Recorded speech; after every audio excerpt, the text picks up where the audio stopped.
Um, hello, everyone. Hi. Oh, let's Hi. get my Hi. wife on the. There she is. Hey. Hello, everybody. Your wife. Oh, look at this! Right out of the gate. That's very nice. Thank you. Thank you, Hey. Bernard. Hey, you too. Appreciate it. You too. And also You with have You you. have a good session. You too. Mhm. Welcome. Hi, everyone. Do you think that Buck Cherry might have been just a weird way to say Chuck Berry? I have no idea who any of those are. Okay. Well, one of those Or is ridiculous that you don't know. I understand Chuck Berry. I understand. Guys, I understand Chuck Berry. I saw Say Anything for the first time last week. Oh, did you go to the Say Anything in What's Her Nuts tour? No, I love Watch it the at movie. home. Is that what you're saying? I watched the movie at home with Oh. my Yeah, you watched the movie. Oh, That the, see, that I the saw. band name is I based saw off the band- of, I assume. Oh, yeah. I would hope. I saw yeah. the band Say Anything with No, John that Cusack. that would have been great. Sorry. Wait, who did they tour with? Motion City Soundtrack. It was a really cool show. Oh, nice. awesome. No, I saw the movie, and I was really Oh. excited because I liked it, and I told my husband, I was like, wow, I was like, that is like an 80s movie that was mostly non-problematic, and he was like, yeah, it's a classic. I go, no, there are classics that are very problematic. There was some problematic stuff in it, but it wasn't as problematic as Interesting. 16 Candles. Yeah. That's very interesting that you think that. I do have to do the intro here, but I actually have a lot of follow-up on that because I Okay. do find some issues with Say Anything. But we're going to do the D&D stream now. And also, thank you again, Bernard Francis. Thank you so much. No, subscribing was the best way. Thank you so much. Appreciate it. Hello, everyone. Hi, welcome to It's a Long Story, a place where we roll dice, we tell stories, and we take 30 seconds to start the intro.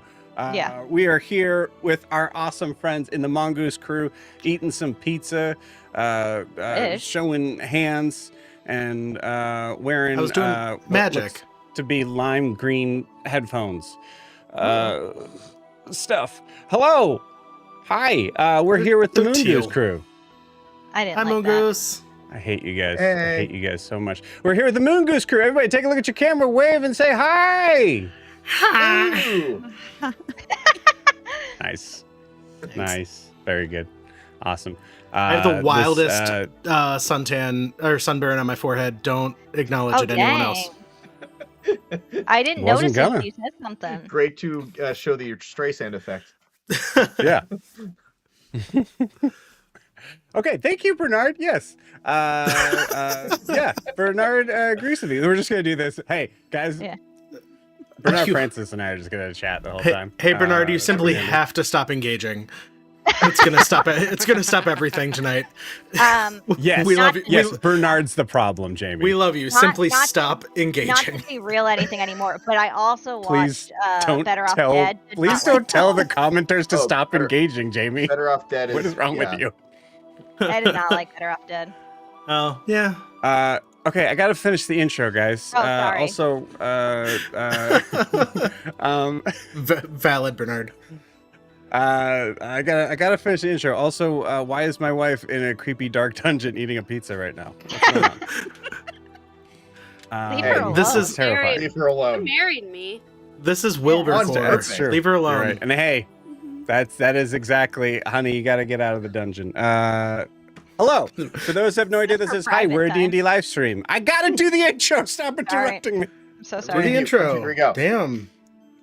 God. Hello! For those who have no idea, this says, hi, we're a D&D live stream. It runs every Monday, Tuesday, Wednesday, Thursday, and Friday. Having 5 parties, this many, living, existing, and breathing for those that do in the same homebrew world, the wonderful, beautiful world of Estera. Nailed it. So welcome. Thank you.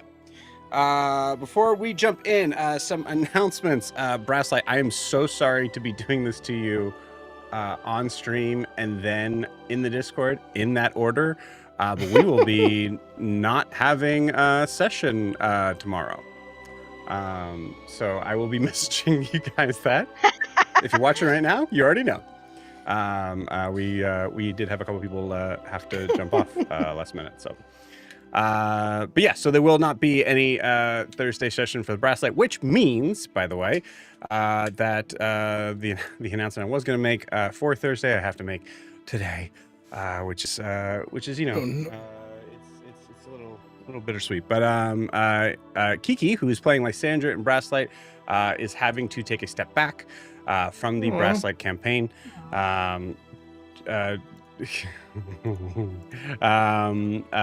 So we love her. We wish her the best. Obviously, we're gonna see her on Earth There Can. She's still there for Fridays. She's still doing that. But yeah, so that means we are going to have an open spot for the Brasslight campaign. So if you're interested in joining in our steampunkified area of Astera in the country of Abravar, Bernard. you should reach out. So you can do so a number of ways. But the best and probably easiest way is to just go to this. So startplaying.game/GM/It's a Long Story to jump in, see that basically there's like a kind of a little sort of short version of that. Also, if you've never checked out Start Playing, if you've never seen, go to startplaying.games. Anyways, You'll get it's there. an awesome site. Yeah. You should check it out. But yeah, so that is our link there. You'll get a little kind of small, oh, there's a name for it. What the heck is it? Primer of the campaign. And feel free to ask me a question. Actually, I would highly suggest reaching out to me first before clicking any absolute commitment thing. Because we want to talk. Let's talk. So, Yeah. yeah, check it out. That, I believe, is it for announcements. Yes, I believe that is it. Cool. So, we are moving on to talk about our sponsor of the year. Who is our sponsor of the year, Jamie? Our sponsor of the year is Lorify.ai.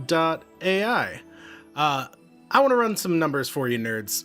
Just to give you a little bit of a scale of what Lorify is offering to you. If you were to, let's say, hire a personal assistant or a court reporter to record all of the words you say on in your campaign, whether in person or online, how much, Mike, how much do you think a court reporter in Cleveland, Ohio, just for instance, might cost you on average per year? I'd say about $350.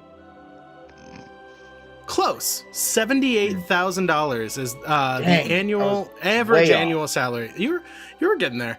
As of March 2026, $78,000 per year, which is, it ain't nothing. That's a good nice little chunk of change. Now, say if you were hiring, you were like, I wanna nickel and dime this a little bit. I don't want to be so precise. I'm okay with some human error. Let's dial it back a little bit. Kayla, how much do you think a personal assistant, average salary of a personal assistant in and around Cleveland, Ohio, would run you? Stay At $350. least $2. Mm-hmm. Wait a second. I Yeah, have a sounds right. question. Yeah. Is the personal assistant male or female?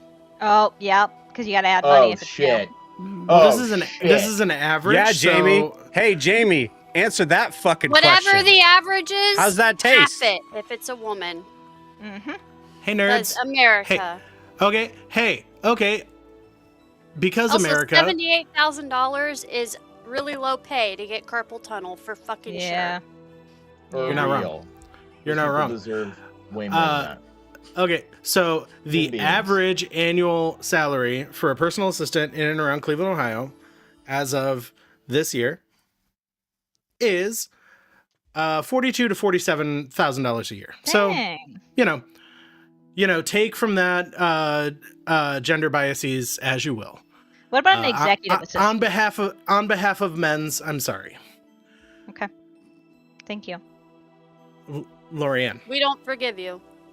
How much do you think monthly? Wait, hold on. Are you saying that you're apologizing for men? Yeah, on behalf of all men. Like- yes. Oh, on behalf of all men. And for Yeah. men, yeah. And just I'm apologizing now on behalf of God for men. Well, we all know where Whoa. Joe stands, and he says, "Don't apologize for me." Listen, I'm not doing the ad read right now. Anyway, Lorian, Jamie, but I you mean- asked me a question? Yeah, how much do you think Lorify would cost you per month for the services of a, having the services of a court reporter, transcribing your every word in your D&D session, whether in person or online, and organizing it for you in an easy indexable format $78,000 per month. per month. Per month? Well, I'm changing formats because I don't want to do the other math. $42,000 to $46,000 a month. is your name Lorianne? Hey guys, I have to because it's that was Yep. a good one, Bernard.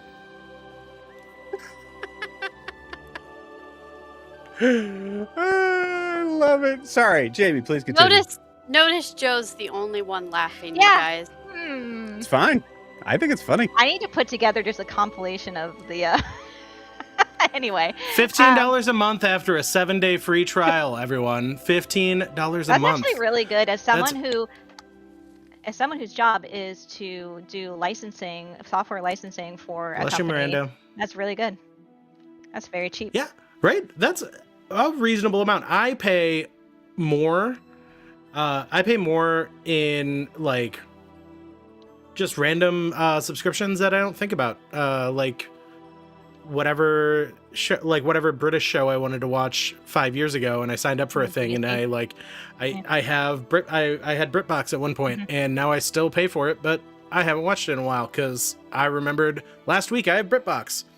But this is not an ad for BritBox. This is an ad for Lorify.ai. $15 a month after a 7-day free trial will give you access to transcription services for your D&D campaigns, both in person and online, and it will put them in a nice searchable format, and you can reference back and tap back into that past knowledge. You can reference back to some wonderful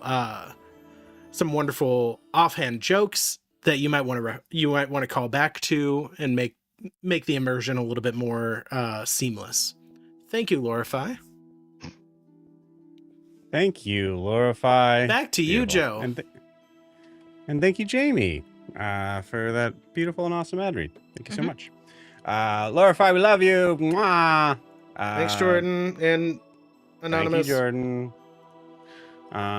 Nope, Anonymous does not run Lorify. As far as we know, actually. No, Yeah, I you can't claim that. You I have can't no say idea. that. I have no clue. I doubt it. They seem to be, We love you, probably Anonymous. pretty busy. They probably got Keep bigger doing the things work. going on. Wow. Okay. Yeah, do your thing. Here's the problem with the things that we say that we love. This lasts forever. You guys know that, right? I'm This okay with that. exists on the internet. All right, cool. Me too. Beautiful.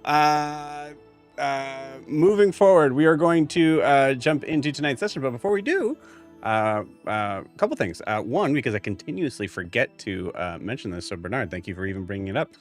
If you are wanting to support the channel, support what we do, you can do so a number of different ways.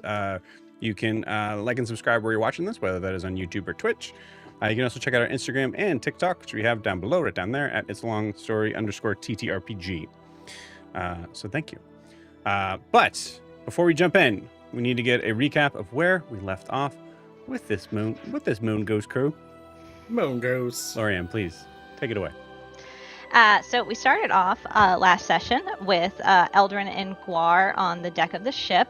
Eldrin had left the I wouldn't say festivities. We were just having a late lunch.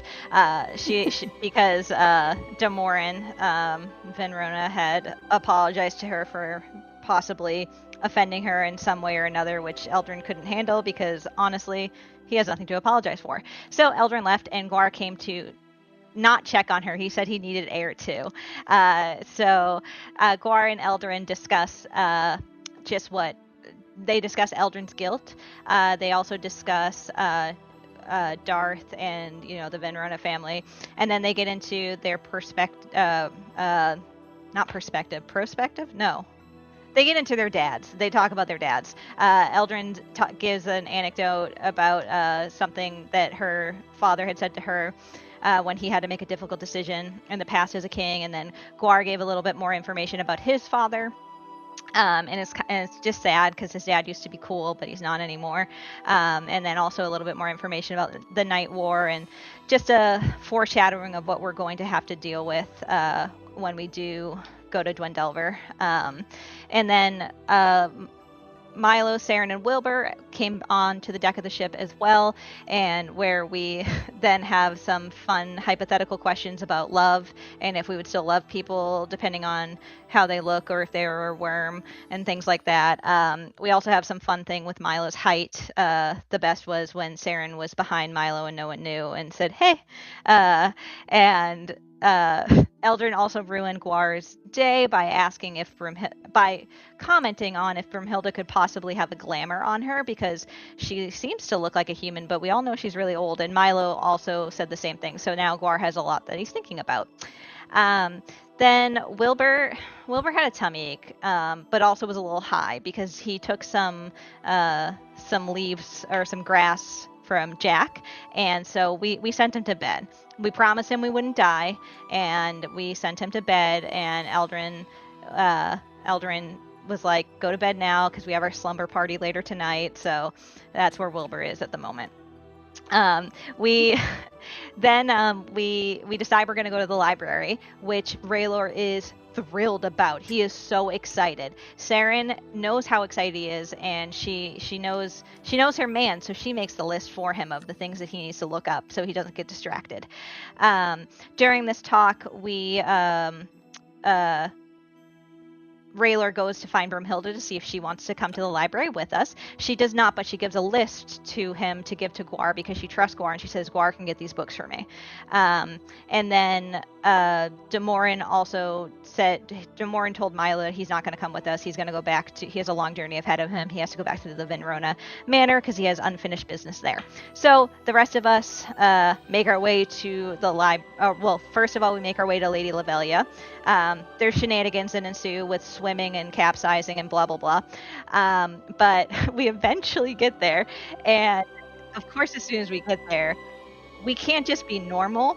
And Rowan, the only guard that we know for a fact has not come down with some sickness of vampirism or lycanthropy, tries to stop us because Milo doesn't look like Milo anymore. Eldrin tries to smooth it over and explain the situation, but Milo thought it would be fun to take his spear and bonk him on the head like Rafiki, which of course did not help the situation. And then Guar basically little buddied him and patted him on the head. We're able I believe the quote was, "Big day, huh?" Yep. Wow, big day, huh? Big day. So we're able to get through that. That little, it wasn't really a scuffle, although Milo did get lightly stabbed. But Lady Lavelia tells Rowan to stand down. We explain to Lady Lavelia and Tallow what's going on. Tallow is very impressed by Milo's new look. It probably helps because when it's mentioned that Demorin is not coming, that he decides to stay on the ship, Tallow mentions, we have a king so close, and Milo decided to grab him by the throat and bring him to him. He goes, yes, we do. So Milo's just chaotic right now, and I love it. So Tallow said that we have a chance now when it comes to talking with the Alpha, and that he will help us with that and bring us to meet with him. We decide we're going to do it tomorrow because Eldrin wants to do a hero's feast, and she doesn't have that prepared right now, so she needs to do it in the morning. And Guar is going to take that time to also do an inspiring speech so that we're all prepared, just in case. We also learned that Lavelia and Tallow had talked a lot, and so Lavelia at least has more understanding of Tallow. Tallow's still pretty tense about, if you would just, sat and talked to me at some point instead of trying to kill me, maybe you could have learned this sooner. But we're getting there. We make our way to the library where we meet Sybil. Let's see, where's my note there? So she is very excited about meeting a Triton, which is also very exciting to Eldrin because usually people call her a sea elf. But everyone else is like, this isn't fun. We have stuff to do. So we ask Sybil for help with finding. First of all, Guar needs help finding the books that he's looking for. He shows her the list, and the list kind of makes no sense to anyone. Saren and Eldrin both were like, "Are you sure this isn't subjects and not book titles?" But it gets confusing real fast. Sybil even takes Eldrin aside and asks if Guar is okay, or if he's being. Basically, she asks like a doctor would be like, "Is he safe at home?" And Eldrin's like, "I think so." And but Guar, on the other hand, sees this as a prank from Brimhilda and wants to get her back now because he thinks that she sent him with this list of books that aren't actually books, and so that'll be fun. We talked to Raylor talks to the librarian as well and goes on his way to she points him in the right direction for the books that he needs to look into. Milo then asks Sybil about the librarian, which we've heard about a few times from Veldani, but we don't really get much more info on the librarian, just that Sybil has heard of them because of a friend's background, and kind of just like vagueness of like, probably shouldn't mess with this person or entity, sorry. So Eldrin then asks if there's any books on werewolves or vampires, and then she very weirdly says, "No, I don't have any of those."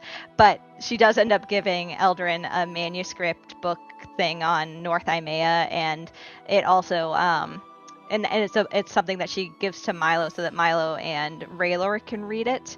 And when Raylor does read it, it gives more. Where's my note?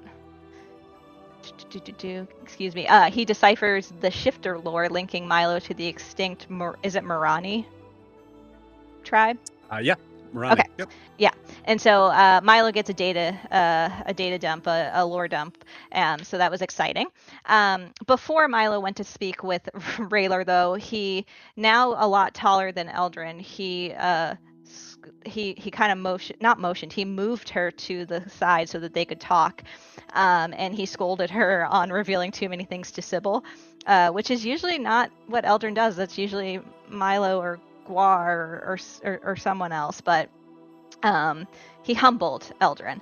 Saren then looked for some books about relationships for Broomhilda, and she found some smut and stole it, because what do you do when you run into that? Sybil finally is able to then get Eldrin alone so she can ask all about Triton culture. Eldrin answers all of her questions, and then when she goes through and kind of talks about her family and the naming conventions of male and female Tritons, she mentions her two older brothers, which piques Sybil's interest because Sybil met a Volmos about a year or two ago, and he is what piqued her interest in learning about Triton. So that leads to just kind of a little bit of sad talk with Eldrin and her, because he's dead. Well, sort of. And then let's see. Oh, and then Sybil also kind of made Guar a little bit uncomfortable because she had suspicions on who Guar is, but Guar tried to like laugh it off, like, that's a popular name. And what else? Oh, and then we also tried to find a jeweled bowl for Eldrin so that she can do Hero's Feast, but Sybil's like, "You're not going to find one of those here." And then Milo tried to get one out of his turban, and then Eldrin asked Saren very kindly if the pirates might have one that she can buy off of them. And Saren wasn't offended at all because Eldrin didn't say anything offensive when it comes to pirates and pillaging. And I think we ended with us walking back to the ship. And that's it. Cool. All right. Awesome. Lorianne, thank you very much. Please take that point of inspiration. Yeah. Anything else to add, friends? Anything else to add, friends? No, I think we're good. Yeah, that was great. Thanks. Great. Awesome. Okay, cool. Sorry, I'm putting a magnet on Milo. All right. Magnets. Sweet. Magnets. Yeah, I think we're good. I'm gonna do something a little out of order here. And I'm gonna ask Lorianne to roll me a d20. Me? Mhm. All right. 20. For real? Yeah. Okay. Cool. Hell Awesome. yeah. Alrighty. Now We I'm win. gonna ask this. Now you win. You won D&D. Huzzah. Do you guys want to play some D&D? Yeah. Yeah. Great. Yes. Thank you. Thank you for that. All right. As we come back into our beginning evening, it is sunset. As we see our figures in the Mongoose crew walking arm in arm, hand in hand. No? All right. Mm-mm. Almost kind of like a wow. Like the Wizard of Oz. There we go. There you go. As you all are unfortunately not walking down a yellow brick road as much as a town that just feels weirdly ghost-like, Mhm. considering all of its inhabitants are. Yes. Oh, bye, Jamie. What? Jamie, you're not muted. What? Everybody just paused, and I said bye, Joe, and then I said, oh, wait, bye, Jamie. That was on me. I assumed it would mute when I couldn't hear anybody else. I love that. Kind of like when you put a sheet over a bird's cage. I just assume it's night. Yeah. Okay, it's nighttime. Almost, Jamie, almost. So you guys are making your way back to the shadow. Passing by at this point, that same area, that graveyard, that still has some of the ruin remains, considering the time that would be spent trying to clear it out, is spent with our groundskeeper having to be sheltered in place. So yeah, as you guys are passing that, I'd like everybody give a perception check.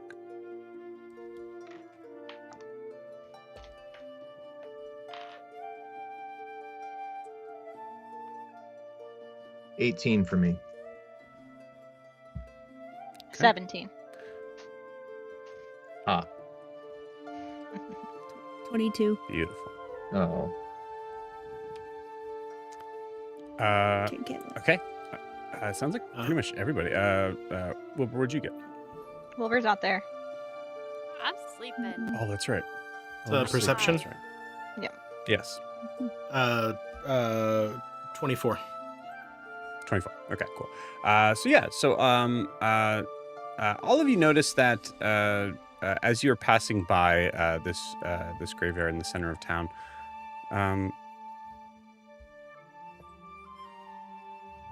you see a figure standing by a grave there, facing away from you. Looks vaguely humanoid. Shouldn't be out. You guys do? Eldrin keeps walking and mutters, "People, they don't listen."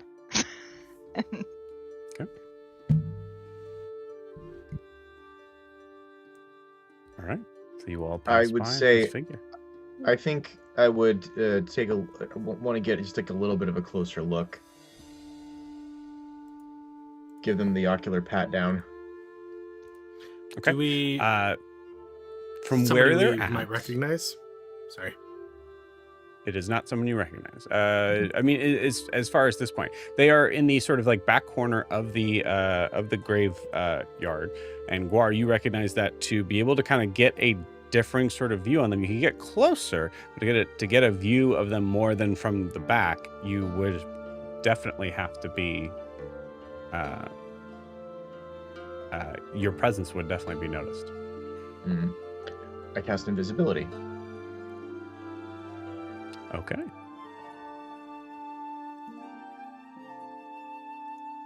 Hang on, I'll be right back. All right. What do the rest of you guys Cool. do? I'm watching the fog that's gathered around billow around War's invisible body. Okay. Just keeping an eye on him. There isn't any. Oh, I thought you said Not how invisibility works. No, I thought you said it was foggy out. Nope. I thought that said was it was something windy that was out. established. Huh? Windy? Yeah, I said it was Oh, windy out. yeah, it's really hard to be foggy when it's windy. Then never mind. Yeah. Yep. Ignore Jamie, me. what game are you playing right now? You here? This is Unearthed Arcanum, right? It's the sunburn on It his is- head. You leave him be. It's been It it's is been a probably foggy wherever Unearthed Arcanum is, that's for sure. Nope. Today's been a hell of a Clear year. but very windy sunset evening. So Guar turns invisible. Milo goes to look at the spot where he's at, which will move. Anything else from the rest of you guys? Saren will stay back with Milo as she watches Eldrin walk away. Okay. You got it. All right. Guar, as you get closer, I would like you to give me a stealth check. I'm going to give you advantage because you're invisible. Sweet. So it's just straight, right? Yep. Yeah, it might just be straight, yeah, with that armor. That's a 12. It's better than I thought it would be. Hey. Beautiful. Just realizing the dice game isn't on. We'll see if that comes up in time, but if not, oh well. Okay. You are not noticed.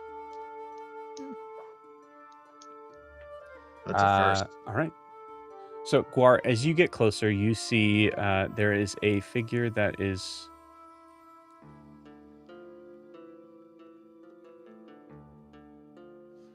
standing next to a gravesite. You see what looks to be from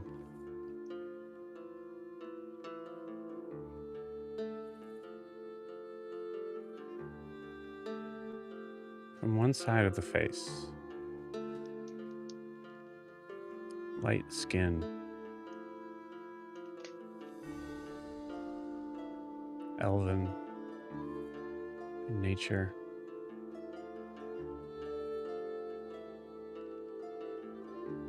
Wow, this figure looks familiar.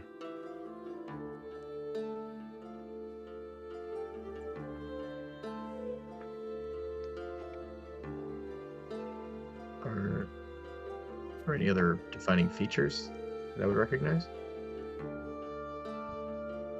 I'll say at this point you're about 10 feet away. Okay.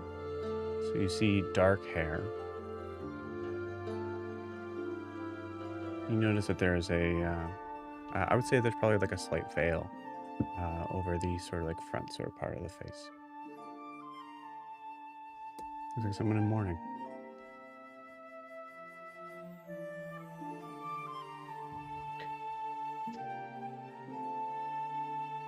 So you can get closer if you'd like. It should be another stealth I will get a little closer. check. You got it. You can give me another stealth check. Still straight roll. Ooh, 18. Okay. Hooray! And I rolled even less.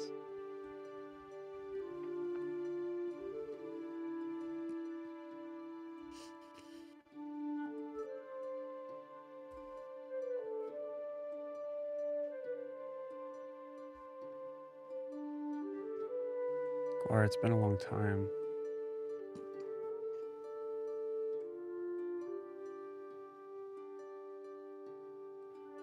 You're practically just a kid. You were a kid. The last time you saw your mother.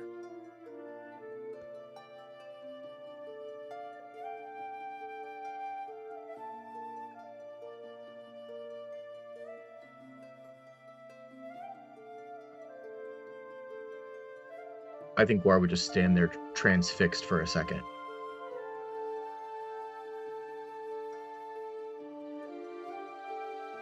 Oh.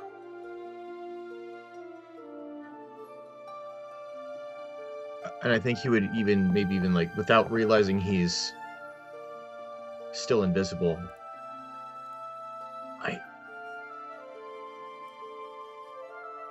How are you here?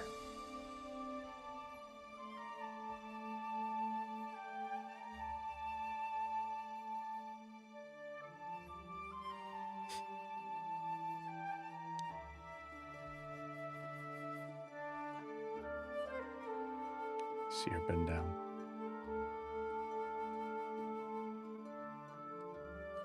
Take out some flowers that she had wrapped under her robes in her hand and place it on the grave.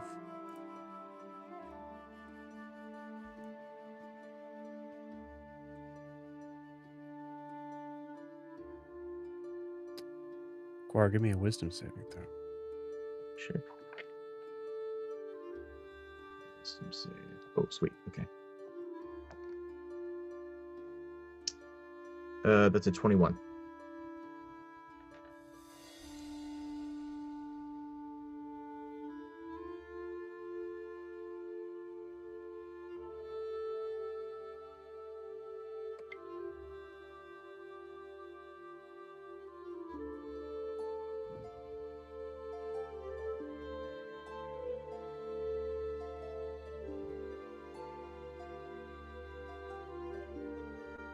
Cool.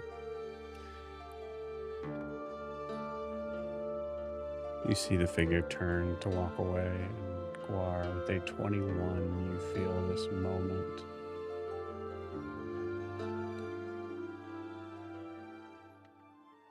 Where your body gets rigid.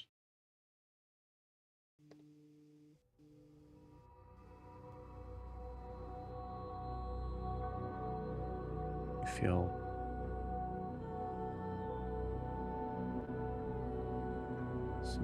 something icy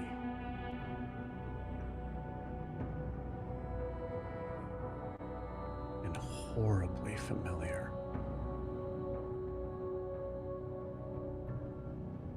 Creep up from the center of your chest, reaching out into your neck.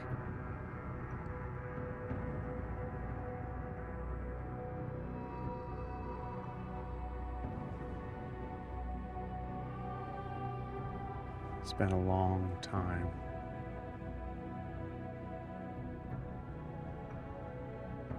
At least it feels like it.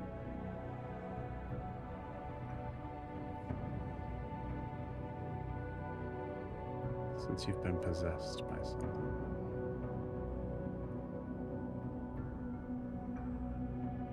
But this time,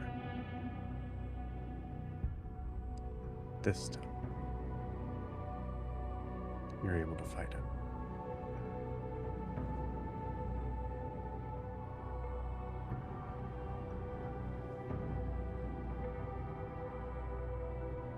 What do you do?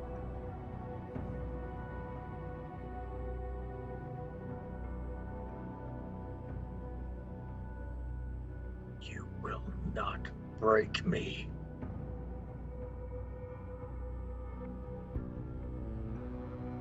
And I think Guar would summon all the love he has for himself and for the people that he cares about. And I think it would kind of look like he's, breaking out of like an invisible, I don't know, like he's trying to crawl himself out of a sleeping bag. Yeah. I think from the camera's view, we're able to see kind of like a little bit of like a light kind of outline of Guar, but in game, you're still invisible. So we're seeing that struggle just from the camera's perspective. Right. Do I still see the figure that looks like my mom? She's walking off. You think that's going to be what... Or let me try that again. You think I'm going to go down that easily?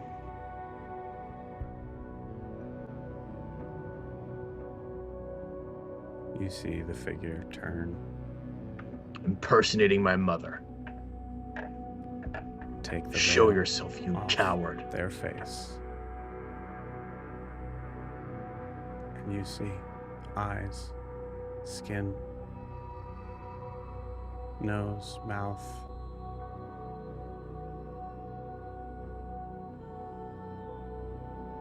Looks just like her. And then you see a smile that widens further than a mouth should be able to move. You see sharpened teeth.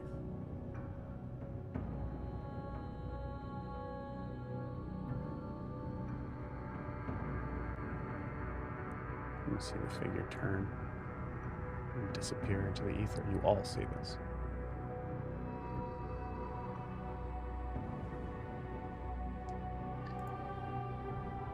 I turn to look at the grave that I'll drop the flowers at.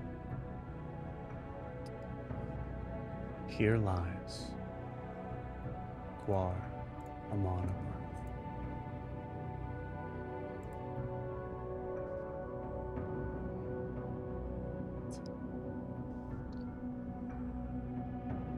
Wow.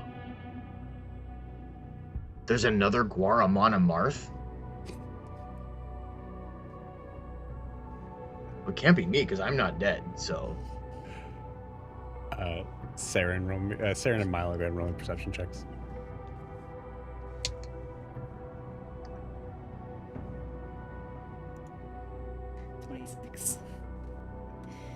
The 24. Okay, cool. Both of you guys hear this. But you don't see him. You also notice that the figure that you did see seemed to kind of move through the fence and then just disappear. Hey, Milo. What the hell was that? And why is Guar talking about seeing a grave of... What? Yeah, Did we see a ghost? Yeah, Milo walks over to, where the figure was, and, it looks like Invisible Guar is alone now, and Milo just... Guar, if you're possessed, you have to tell me. Legally have to tell me.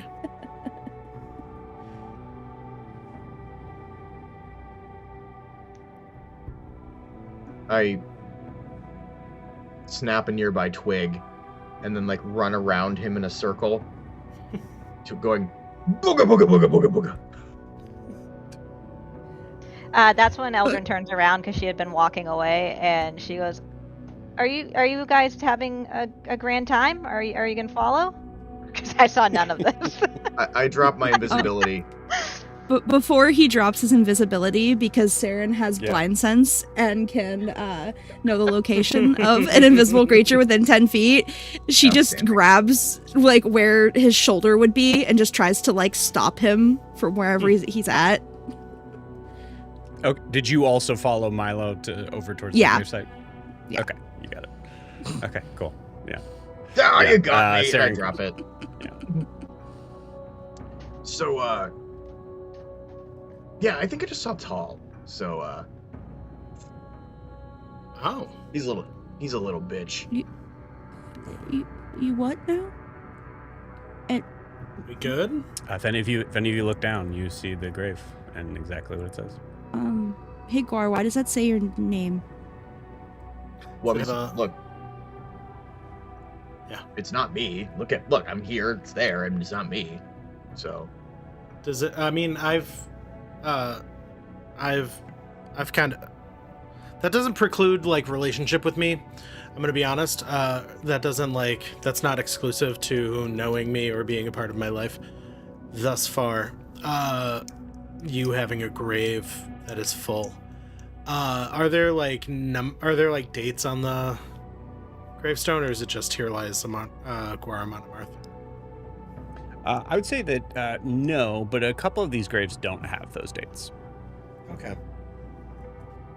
Eldrin Guar, gets are antsy you named walks after towards you like guys. an uncle or grandpa Yeah. or something? no. What's going My on? father wanted to give me an orc name because he thought it would make me strong. You told me it was a Goliath name. Oh, yes, that's like what I meant. this morning. It's a Goliath name. What's Orc going on? Goliath. Why are we Oh, just I hanging saw- out in this I graveyard? saw Tall. Tall looked like my mom. What? I thought hang on. I thought I saw my mom. She was putting flowers at a grave. She turned around, looked at me, and did her creepy Tall smile, and I realized it was Tall. Tall tried to possess me. It didn't work because I forgave myself, and then he Why just would kind of walked Tall away. be here? And if he is here, are you sure it was him? I'm sure. Joe, can I roll? mean, Are there other It could entities have been that It could have been a simulacrum. can like shapeshift? I mean- I to answer that question, there's no need to roll. Yeah, absolutely. Yeah. I say what I so okay. I say, Gar, there's many creatures or aberrations or anything that can change into someone else. Yo. But not I every mean, you can. Not every aberration tries to possess me, though. Okay, I understand that. Hold on. I look and I see what is written on the grave, and I say, well, that's foreboding. And then I'm going to put my hand on it, and I'm going to cast Detect Evil and Good to see I if could've this done place that. has been magically desecrated. And also, if there's any aberration, celestial, elemental, fey, fiend, or undead within 30 feet of us. Hey, what up? It's your Hey. boy, Aberration. Oh, you're an abomination. I don't know, it's a fine line these days. Damn. True. Rude. You say People rude. People keep using these A words for me. I don't know, man.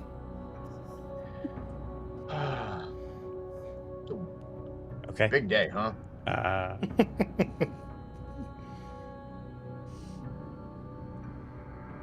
In normal Eldrin fashion, I don't tell anyone what I'm doing. I just put my hand on the grave and close my eyes and bow my head. Aldrin, I know what you're Yeah. doing. I would know I have the same spell. Don't get possessed. Yeah, he already tried to possess me. Didn't work because I forgave myself, because that matters. For some, Uh-huh. I still think you did. I just think you had to accept yourself before you could forgive yourself. That's why it didn't work the first time. telling you I was there, it didn't work. I kicked I my own know. ass. I hate both of you. You both make it so difficult for me to do anything that needs silence. Well, it's okay because I can just use my divine sense, and I can do a very similar thing that you're doing. So You do not sense any aberration, celestial, elemental, fey, fiend, or undead. The object, ironically, in some way, I would say yes, is desecrated. But you would also know that for sure after you give me a wisdom saving throw.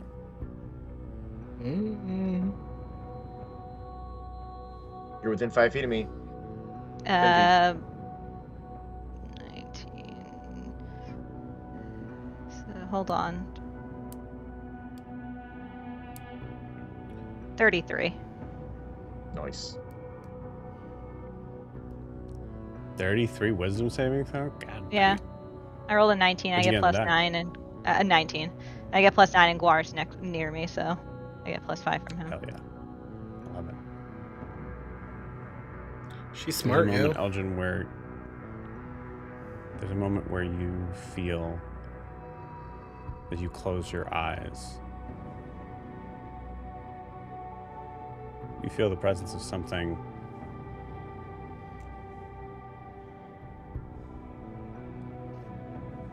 not these things. But something else. Something alien to any sort of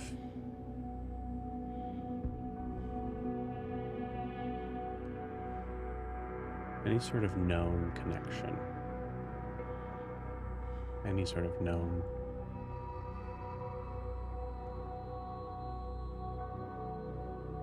description, I guess.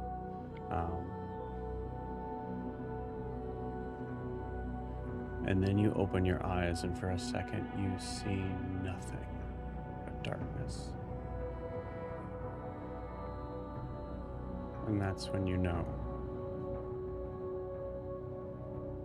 you touched a cursed object.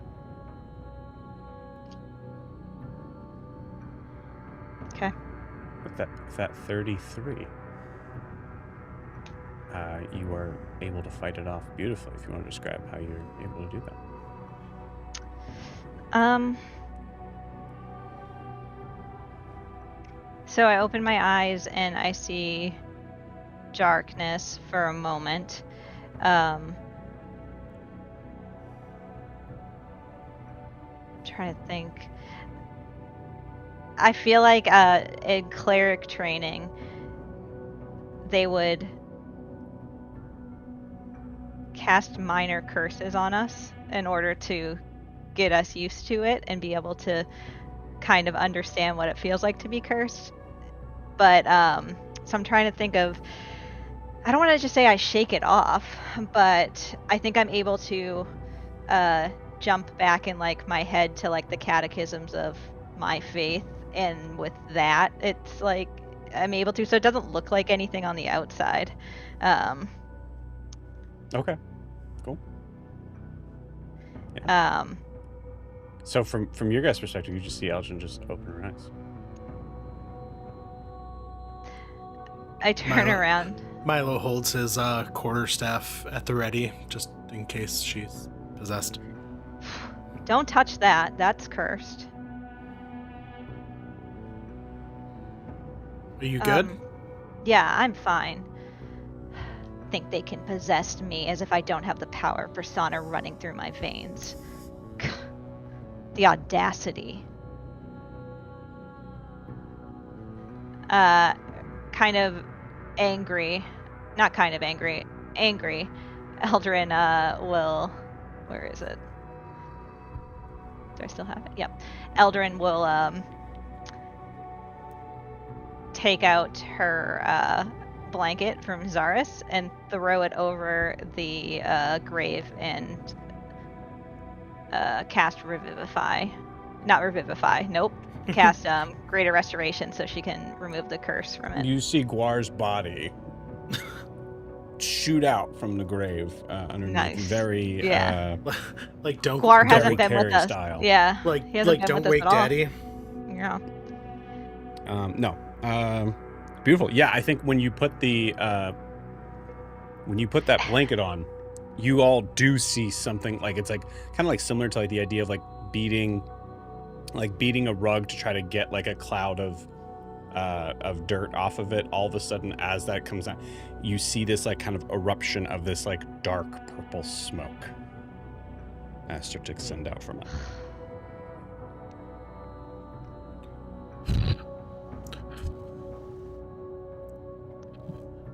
I don't know if that's tall, but it's definitely something. This whole town has something wrong with it. Yeah, I mean, I'm not even dead. I think we should get back to the ship, because if for some reason it is tall, I believe we should be with Broomhilda. Okay. What did that grave actually say? Does it still say the thing about Guar? Mhm. Yeah. Mhm. And I say, I mean, I think part of the curse was probably writing this into it. Yeah. That was That's very weird. powerful, though. It was I didn't like that. Yeah, I wasn't a fan either, but I'm less scared of him than I was before. And honestly, at the end of the day, it's kind of a thoughtful gift. Like now you know where you could be for eternity. Oh, Like that's not nothing. sure. Should Yeah, we but check I don't know if I on? want to be buried here, though. I mean, it's a nice town and everything. No, I'm just, who am I kidding? This place is creepy as hell. I don't want to. Should we check on? The rest of it. I hate to say this, because I want to just get back to the ship at this point. Should we check on the grave master, grave digger? What do you call him? Grave digger. You had a rapport with him, Guar. I mean, I tried to inspire him and he wasn't buying it. I don't know if I have how much influence I have over him, but I'm willing to talk to him if you want to see if he interacted with you know who. I'm still not sold that it's tall, but yeah, maybe we should check on him. What was his name At the again? very least, it was sent by him, or it was a simulacrum of some sort. Just nobody touch anything and get possessed. Please. Yeah, I would have to. Or We were cursed. lucky that Zaris gave that blanket to me, because I didn't have to really waste anything in order to cast that. I would hate to have to, use some resources. Milo looks at I Saren. would.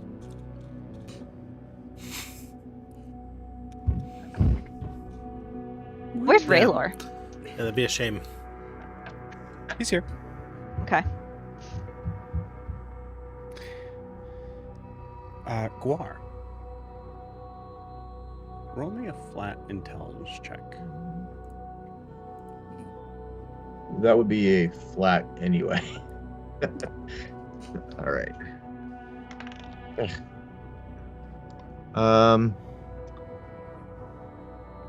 8. Okay.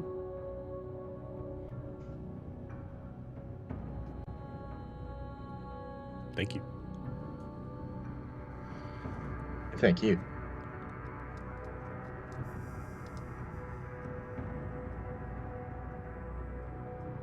You guys want to go try to find the?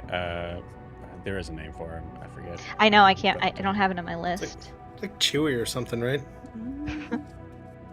Yeah, Chewy. Definitely. Okay, first of all, That's definitely it.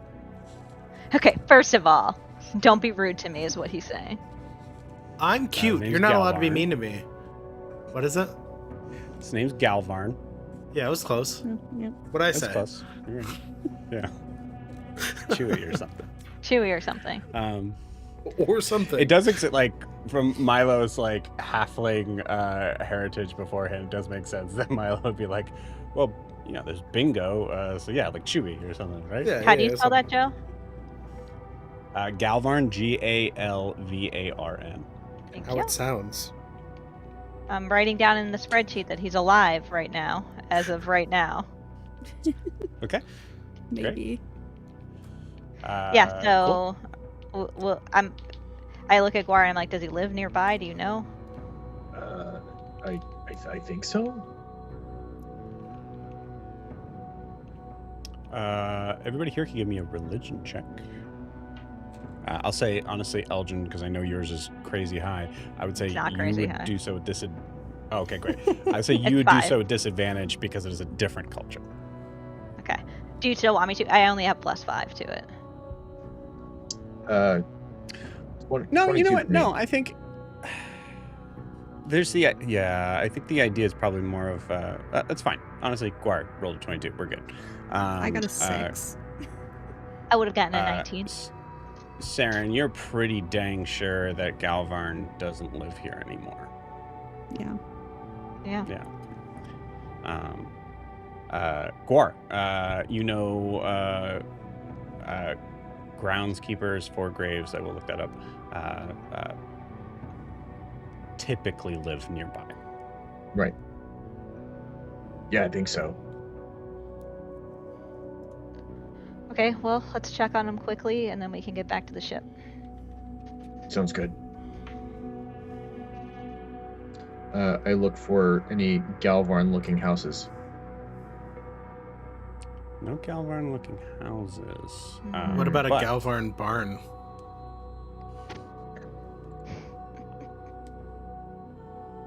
You're right, Joe. It wasn't worth it. I'm sorry. But as you guys are trying to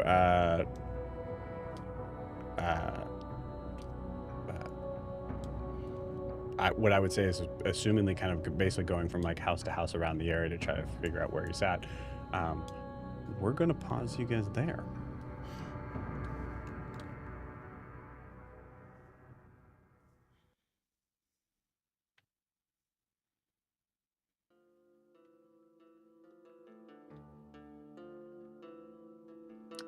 Wilbur, Damn. you are at this point right now. I'm going to ask. So we left you in the idea that Wilbur was going to find a space to lay down in Eldrin's area, sort of up top, on top of the deck. Is that as they're leaving, Wilbur? Would you say that's what you're doing? Yeah. You got it. Go ahead and give me a Constitution saving throw, please.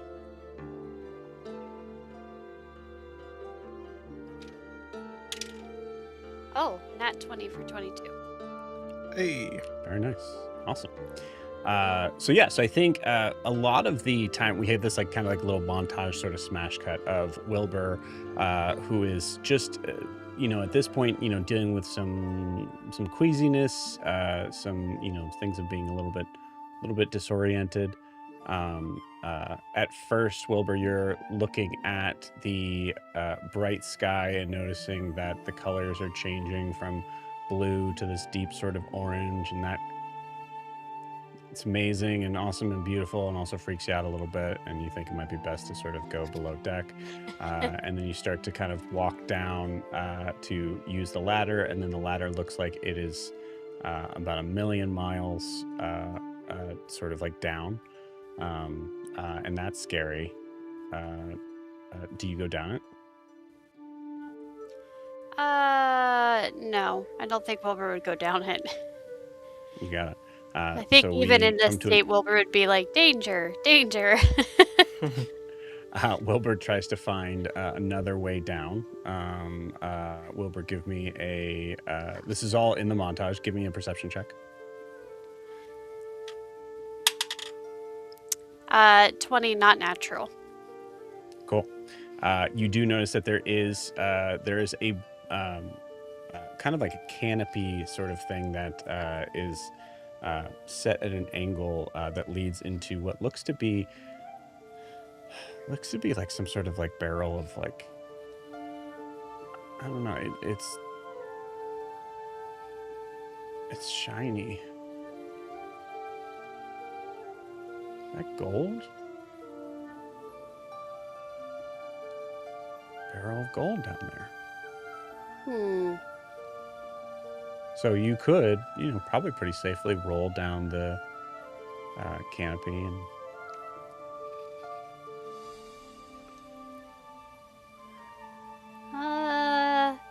I think Wilbur would look for some little, like, pebble that may just have washed up on deck somehow and, like, toss it first to see what happens. Okay. As you toss the pebble, you toss it like from the like on the canvas. Yeah. Okay, cool. You hear like a little sort of like wee sound that is definitely coming from the pebble that you just grabbed as it rolls down, and then roll me a sleight of hand check.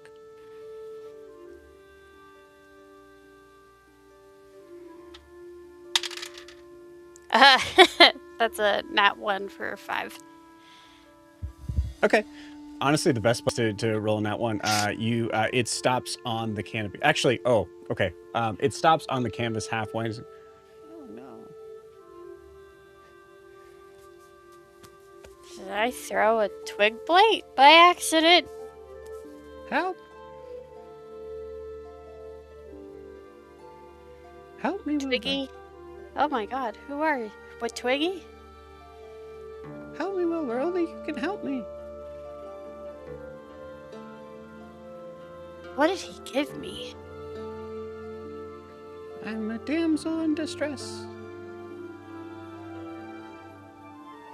You don't sound like a damsel in distress.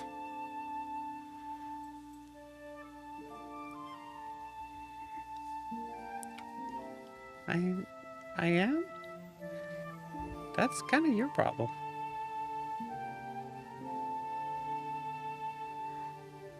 Okay, well, I guess I'm gonna go save this little pebble thing.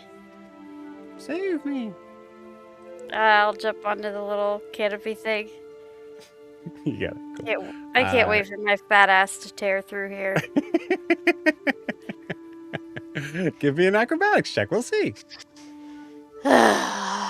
Lord. 9. Okay, cool. Yeah.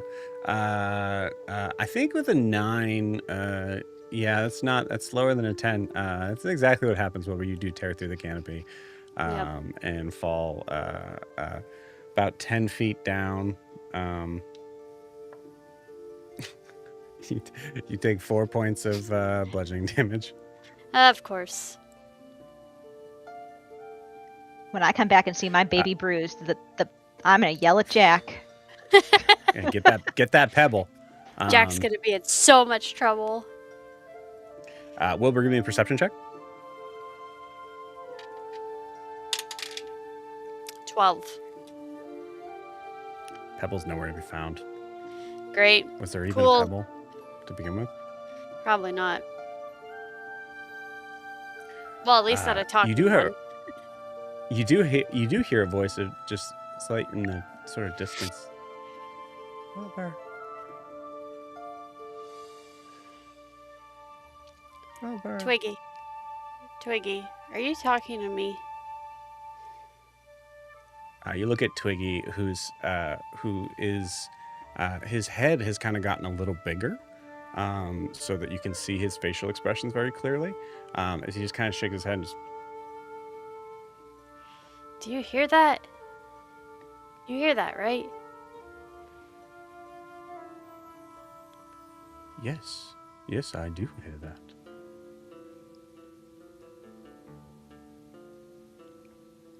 Wilbur.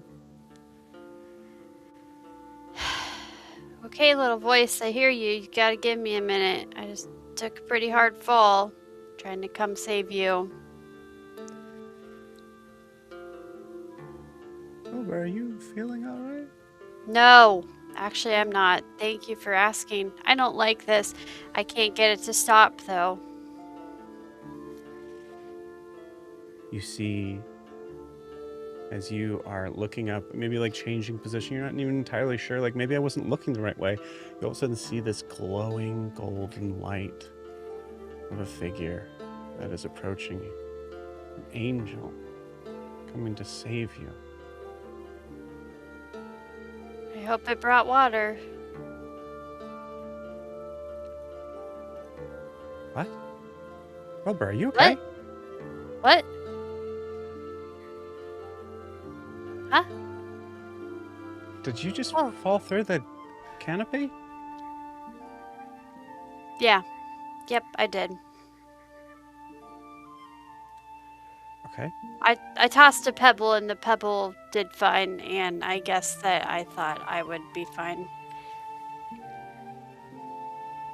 Clearly I was wrong. I'm a little bit heavier than a pebble.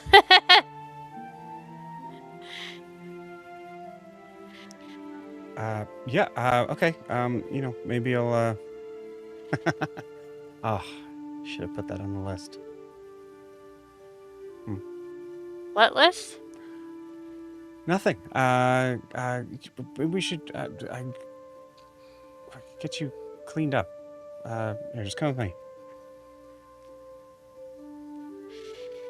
Okay, give me. Sorry, I'm moving slow. Do you want me to, do you want me to pick you up? I'm pretty heavy. Although I feel weightless right now. Why?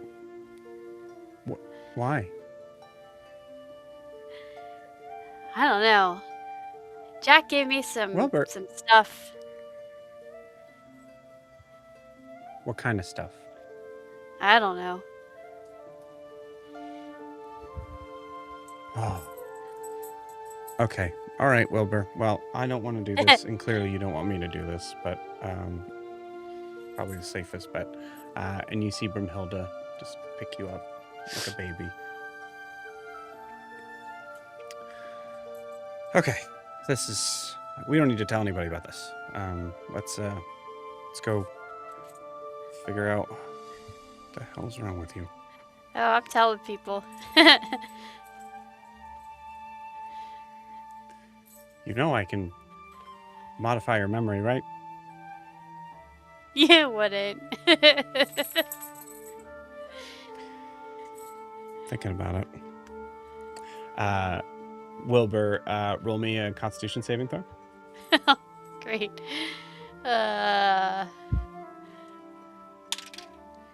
15. 15. Okay. 15, Wilbur, you're laughing. It's Brimhilda's really warm. It's nice.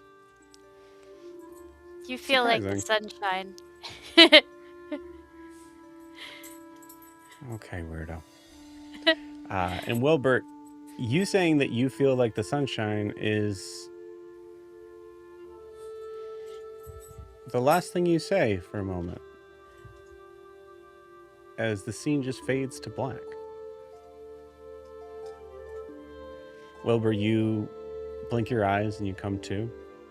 You are no longer feeling euphoric. However, you do have a very significant headache. As you see Brimhilda just kind of standing over you with some sort of tonic that you can even smell from there is disgusting. Okay, and then we just... Wilbur? Ugh. What's that smell? Oh, my head. Ow.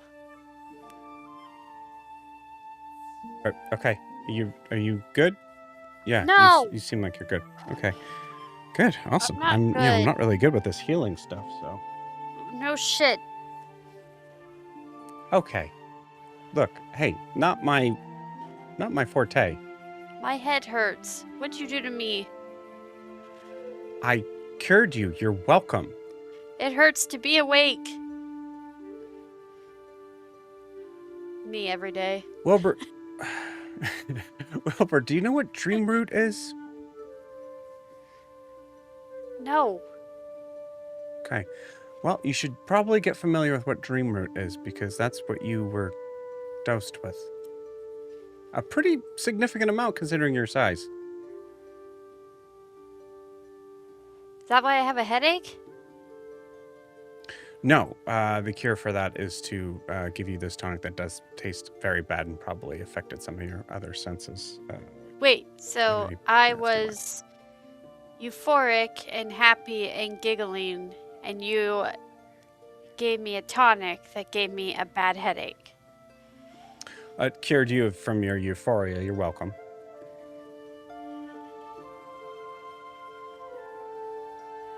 What was wrong with my euphoria? Oh, I did fall through a canopy. Yeah, you did. And then we walked together to my room. That's not what happened. Yep, that's what happened. That's not what happened. That's what Ow. happened, Wilbur. Nope, that's not what happened. Wilbur.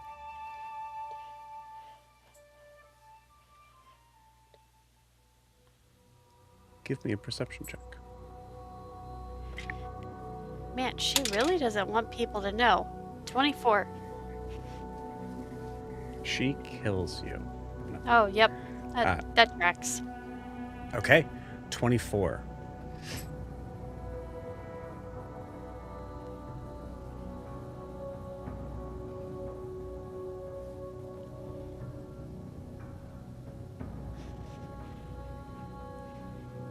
you hear it again.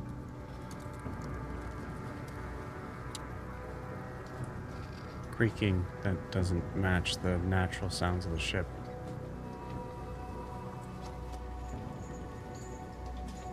It's just like in your dream.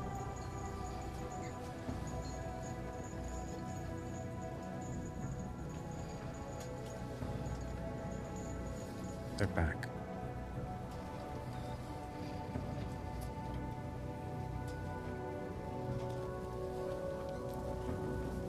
You do. I need to hide. What? I Why? need to hide. What? What's going on? Okay, alright, so here, maybe you need to drink a little more of this stuff. No. Here. No, I need to hide. Why do you need okay, Wilbur, no, you're fine. Oh god. You don't hear that? Man, you are not a fun person to be around when you're high. Wilbur's gonna, like, hide underneath Broomhilda's cloak. Wilbur, what are you doing? You don't hear that? They're back. Wilbur, I don't hear.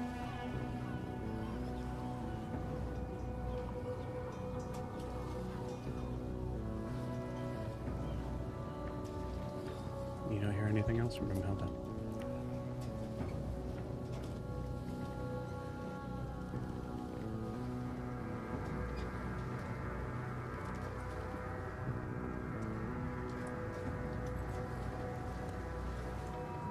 I don't hear anything else from her. Is she still there? You're under her, Okay. dress, right? Yes. Yeah. So from this perspective, like you've hid yourself and Yep. you don't hear her. I'm just gonna peek out a little bit. Room looks normal. What is happening? Actually, Wilbur, give me a perception check. 18. From your vantage point, which is pretty low, the desk where the chair was that you were sitting at, you knew that there was a candle on the desk. But from this vantage point, you can't really see the candle, but you do notice that the light is just kind of showing, but the effects of the candle are stagnant.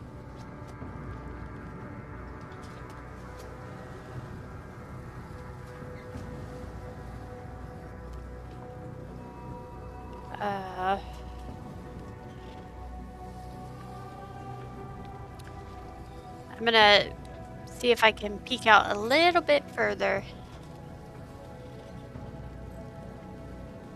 To what? What are you looking for?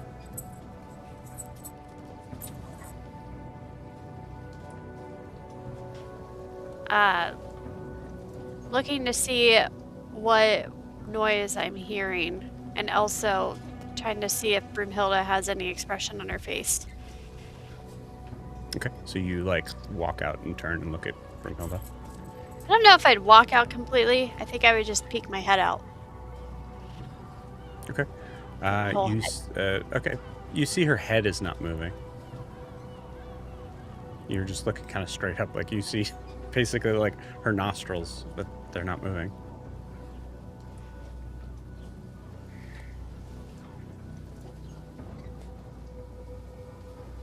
I will emerge then and look around the entire room. Everything looks normal. Except for that candle. The flame is not dancing.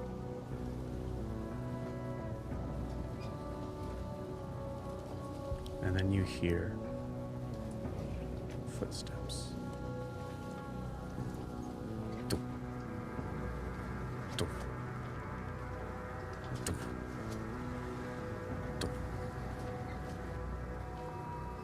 There's a pause.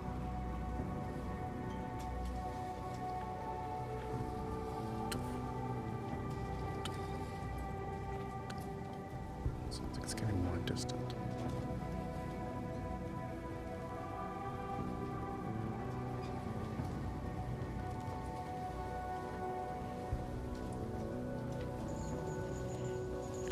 Is Broomhilda moving at all?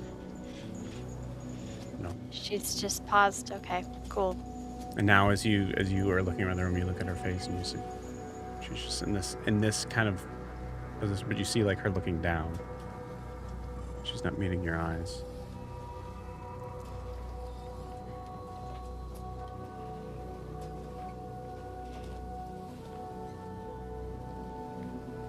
What is she looking at?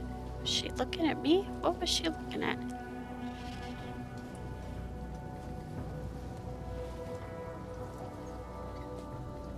Wilbur, she seems to be frozen in place from the last moment of what she was saying to you.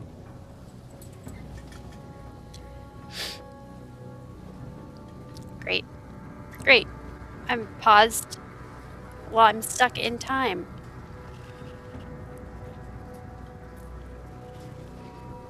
What do you do?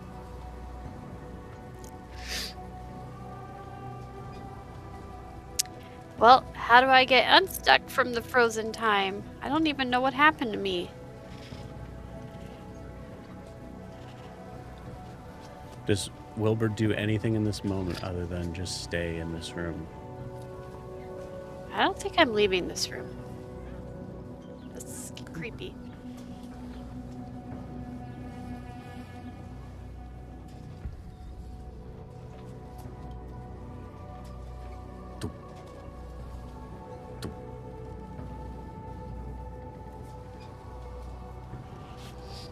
Do they sound like they're coming back towards me?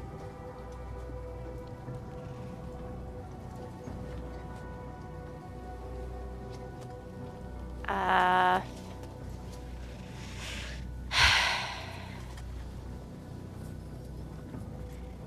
think I'm just going to hide under the table, but I still want to be able to see the room. Okay. Under the table. There's a pause, as if pausing in front of your door. And then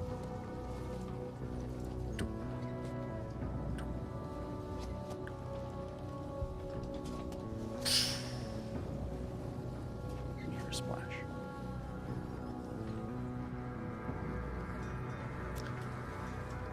We'll pause you there.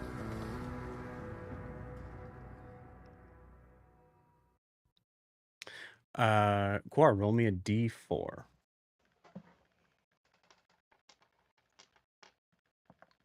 2. Okay, cool. Roll me a d20. 2. Okay. Trying to decide what that 2 would be. I'm not rolling great today. Okay, so that the first place that you knock at, first couple times you do,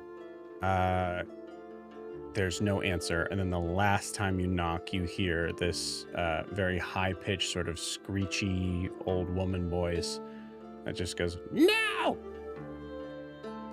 Yeah, that's not him. You're not gonna take me!" You're right, ma'am. I'm not gonna. Yep. Yes, you're not. Yep. Sorry to bother you. Oh, I like your voice. Well, thank you. It's really nice of you to say. Hold on, let me unlock some of these locks. No, don't You're do that. very certain this is the wrong. Yes. Yeah, that doesn't sound like Galvin. Let's keep going. The second house that you come to, you knock. Yeah. Hello. Galvin, is that you? Yeah. Okay. Hey. We met. Was it yesterday? A couple days ago, I think. Yeah, it was a couple of days ago. We met a couple days ago. I was trying to inspire you, and you said that not everybody can fight wars. You remember that? Yeah, sure. Yeah. Yeah. What can I? I'm not supposed to be outside. Right. Yeah. Sorry. Quick question. Did you make a gravestone with the name Gwar Amon Amarth on it? What? I saw a gravestone not too far from here that had the name Gwar Amon Amarth on it, and I wanted to know if you had been commissioned to do that, or if anybody had made, you had made that for someone, or yeah. What? Hold on. And you hear some locks start to get unlocked. Good lord. Words today. You hear some locks start to move as if they're being messed with in a way that would leave them not locked. And you see Galvern, the dwarf, just... What are you saying? Galvern, I saw a tombstone with my name on it. I wanted to know if you had done that.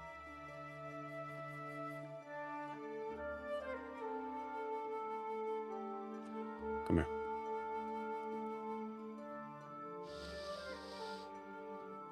I'm not drunk, if that's what you're checking. Yeah, that's what I was checking. No, I haven't. Are you feeling all right? Well, oh, there's a whole crew, huh? Oh yeah, that's them. So yeah, I just wanted to see because I saw that in the graveyard, and I saw a very creepy person standing over it, and this person has been known to try to mess with me quite a bit. Yeah. Listen, we've all been taking this stuff pretty hard, so I wouldn't worry too much about it. It doesn't make any, we all have pretty awful nightmares that we deal with. So, Galvern, I just saw this like 2 minutes ago in your yard. Okay. All right. Well, let me put it this way. Gwar, right? Yep. Okay. I don't know what you're talking about. Okay. And it's my job. Correct. So, that's why I was asking if you had made it, or had someone had commissioned you to make it, or if someone else did it. Yeah. So, I mean, I guess looking at this, we have two options, right? So someone did make it, Yes. and I don't have any information for you, which Correct. is pretty fucked up of them to do that, right? Yes. Or, and he looks at the other people. He looks at the rest of you guys too, of like trying to like help me out here. Or, As a cleric of Persona, I can guarantee you that he is not making this up and not dreaming. There was a very cursed object in your graveyard that took the form of a grave. So if you didn't do it, then someone else did. There was also a creepy figure that disappeared through was it a fence or something? Yeah. Something like that. Also, as a paladin of Bahamut, I also am protected by things, and it's really good. It's better than Persona, actually. And so I know that I'm doing okay. See, when you say things like that, Gwar, it makes his theory have more credence. Yeah, but when you react like that, then you just sound jealous. So No. listen, you tall fellow. I'm looking at Milo. What? yeah, what? Oh, I forgot. I forgot he's tall Yeah. now. He's tall. Did you see Tall, it? Did you as see in the height, grave? not. Yeah,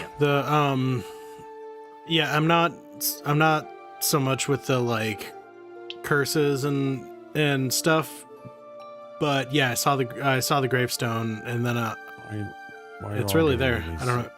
It was really there. Okay. Yeah. All right. Okay. I believe you. That's strange. You believe us now Right? because a tall man told you? Oh. I'm not a big religious guy, so and you guys seem to be kind of connected in that way. So Very well, my Just, mistake. I apologize.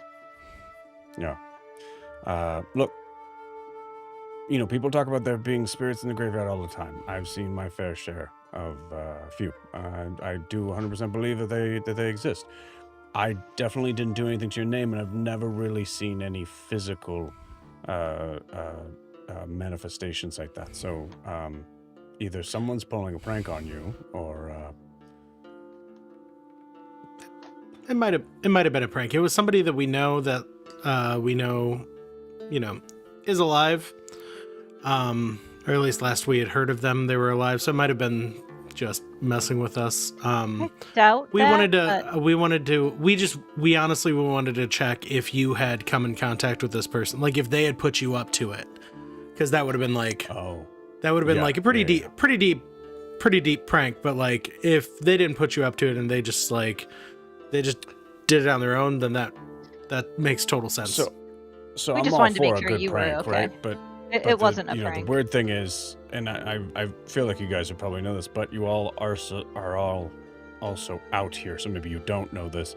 Everybody's supposed to be staying indoors right now, so it'd be a weird Yes. time to be pulling off a prank. Well, yeah, we know why. We know the reason, and it's not. This person doesn't care for rules or real sociopath. So I wasn't surprised that they were out already. Which, I mean, given the prank that they're trying to pull, like that, not surprising. Yeah. Well, Right. we'll be on our way then, as long as everything is okay with you. Guar, why don't you do that thing I did in the graveyard and just make sure everything's all right around the house. Sorry. If Guar looks confused, I say, the thing that you always tell me you What- could do too. You want me to accuse him of being a coward? He's not a coward. He's very brave. What is wrong He with opened you? his door when he's not supposed to and gave us some information. Hey, I want hey, you hey. to No, I'm detect not, if I'm there not is brave. evil. We've had this What are conversation. you talking a couple about? days ago. I lean like against the door frame and I detect good and evil. What do you mean? Okay, cool. But it's my feature. It's not his spell. It's my divine sense. Okay, cool. There is still verbal and somatic components to Sure, this. yeah. So you are So, doing something there. I just say, what you expect me to say? Then I I use my verbal component. So you just expect me to put my hand here on this, and I just say, Why do you have to make give everything so me- difficult? Give me a performance check, I guess. Yeah. okay. Hang on 1 second. How am I doing? Oh, I have +5 performance. Okay, cool.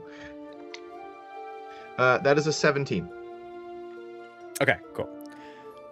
17. I'm rolling like shit. Cool. Yeah, he doesn't see Me it. too. Beautiful. You. Oh God. Yeah, absolutely. You get some undead for sure.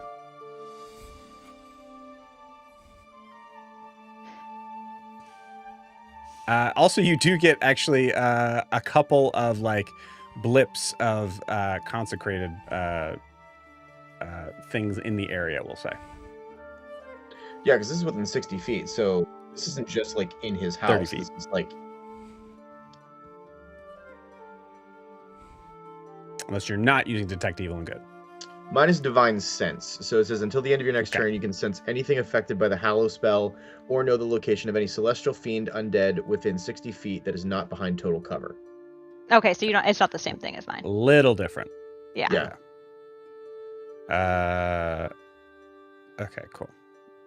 You also probably don't even have doesn't say specifically that you have verbal or somatic components for that, so you could have just done that. But cool. Yeah, so 60 feet. Yeah, absolutely. Yeah, you like pick up like there's probably some weird things in this house.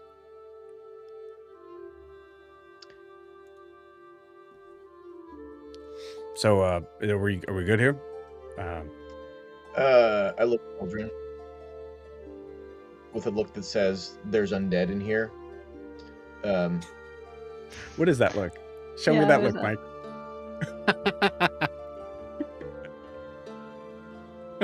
get it? You get it?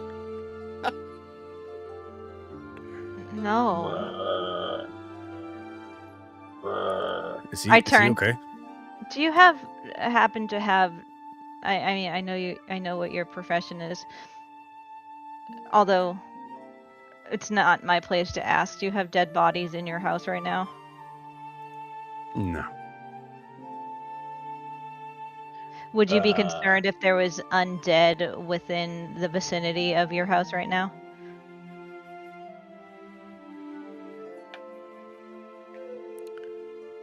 Oh. No, it should be fine. Okay. Well, just know if it's not, you have a cleric and a paladin here, and then it's something we can handle very quickly. Is Yeah, it something that's appreciate going it. to be a danger to others? Also, we're not like guards. We're not going to judge. We just are kind of Well, I curious at this mean- point. I judge a lot, so, but it's I more mean, internally. I mean, how can they consent? I mean, really, like they don't even have their full Milo's respect. persuasion check immediately goes to a 0. Oh, I'm good. Thank you, though. As Milo goes, I'm not a cop, dude. And Eldrin goes, well, I'm kind of cop. Well, Milo puts his arm around Eldrin and pulls her away real quick. stop doing Hey. that. Hey, bud. What's going on with you? What I just are you want doing? Is to- everything okay? Are you doing all right? Yeah, everything's fine. It's just that we keep getting on these side quests, and I'm getting sick of it, and I want to just make sure everything's okay, because when we don't take them and we don't investigate them, someone dies. And so Guar's Yeah. doing some weird death look at me, so I'm assuming that there's undead here, and that's what I deal with. That's So exactly maybe- what I'm doing. Okay, well, you look like a dead fish. Yeah. That's And what they are. Yeah. But I just want to like. Ish. You're kneecapping me out there. Like I'm trying to. I was trying. I had a thing with Galvarn there, and you like swooped right in and undercut me, and like that really.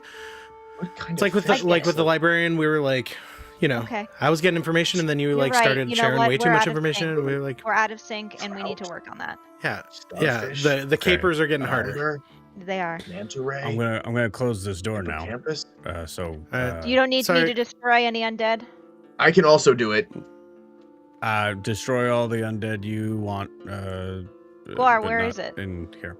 Oh, Uh, okay. So you have undead within your home, and you're okay Yeah. with it? Lady, I'm a groundskeeper for a graveyard. Okay. Well, I'm a undead and gravedigger. dead bodies are very Hey. different things. Hey, That's true. Yeah, because Galvarn. one's animated and one isn't. Yeah. Hey, Galvarn, have Yeah, a okay. safe Yeah. evening. Take care. Thank you very much for your time. In I'm my really good at getting rid of experience- undead. Thanks, though. buddy. It's like I could You too. really do it. Okay. Oh, all right. Closes Let us know the if you door. Change your mind. As the door closes, Guar, give me the face that you make when you're getting a message. Ready, go. Is he making the That's what you undead see face from again? Guar right now. What's happening?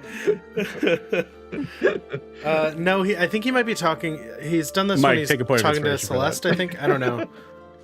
We'll Well- wait till we gotta wait till he's back. I guess. In my experience, Milo, any undead is bad. Okay? I believe you. You guys don't think I'm the undead? No, I didn't. No, you were near me when I cast mine, and I didn't sense you. Are you Uh, undead? Okay. I don't Guar, the know. message you got was from Brumhilda. Hey, where the fuck are you? It's time to go. Are you close? Are you back? We need to talk. Have you checked your butt? Forget the list. Forget the list. Okay. Have you checked your butt? What, Quar? Okay, first No Wilbur.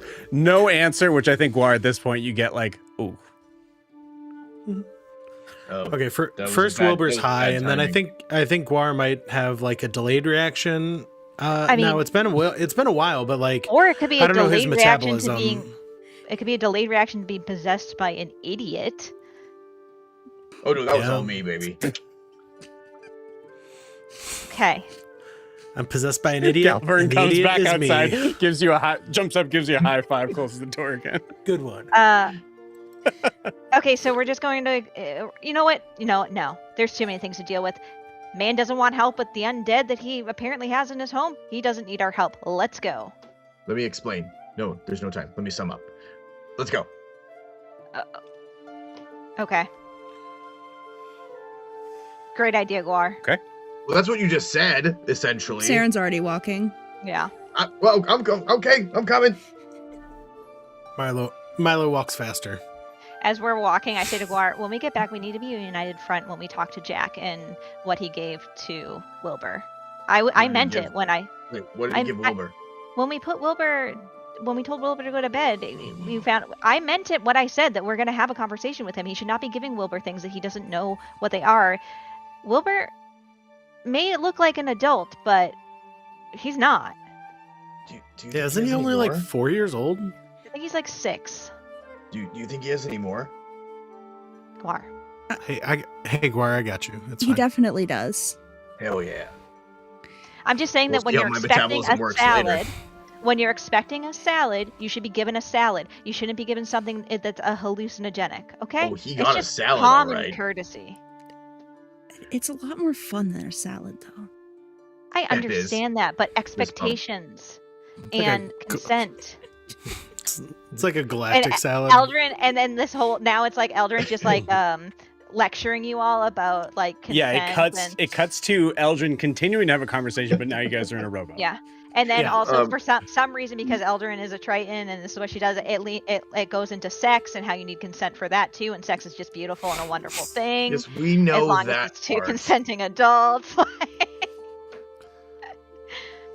I mean, And Milo's we- having difficulty tying the boat to the ship to then- be able to kind of secure it. Suffice he's to been say with he's all been of gone that- he's been gone like a day and a half, and she's already brought it up like 4 times. I don't understand how they have the time. We're around them all the time. I don't understand how they.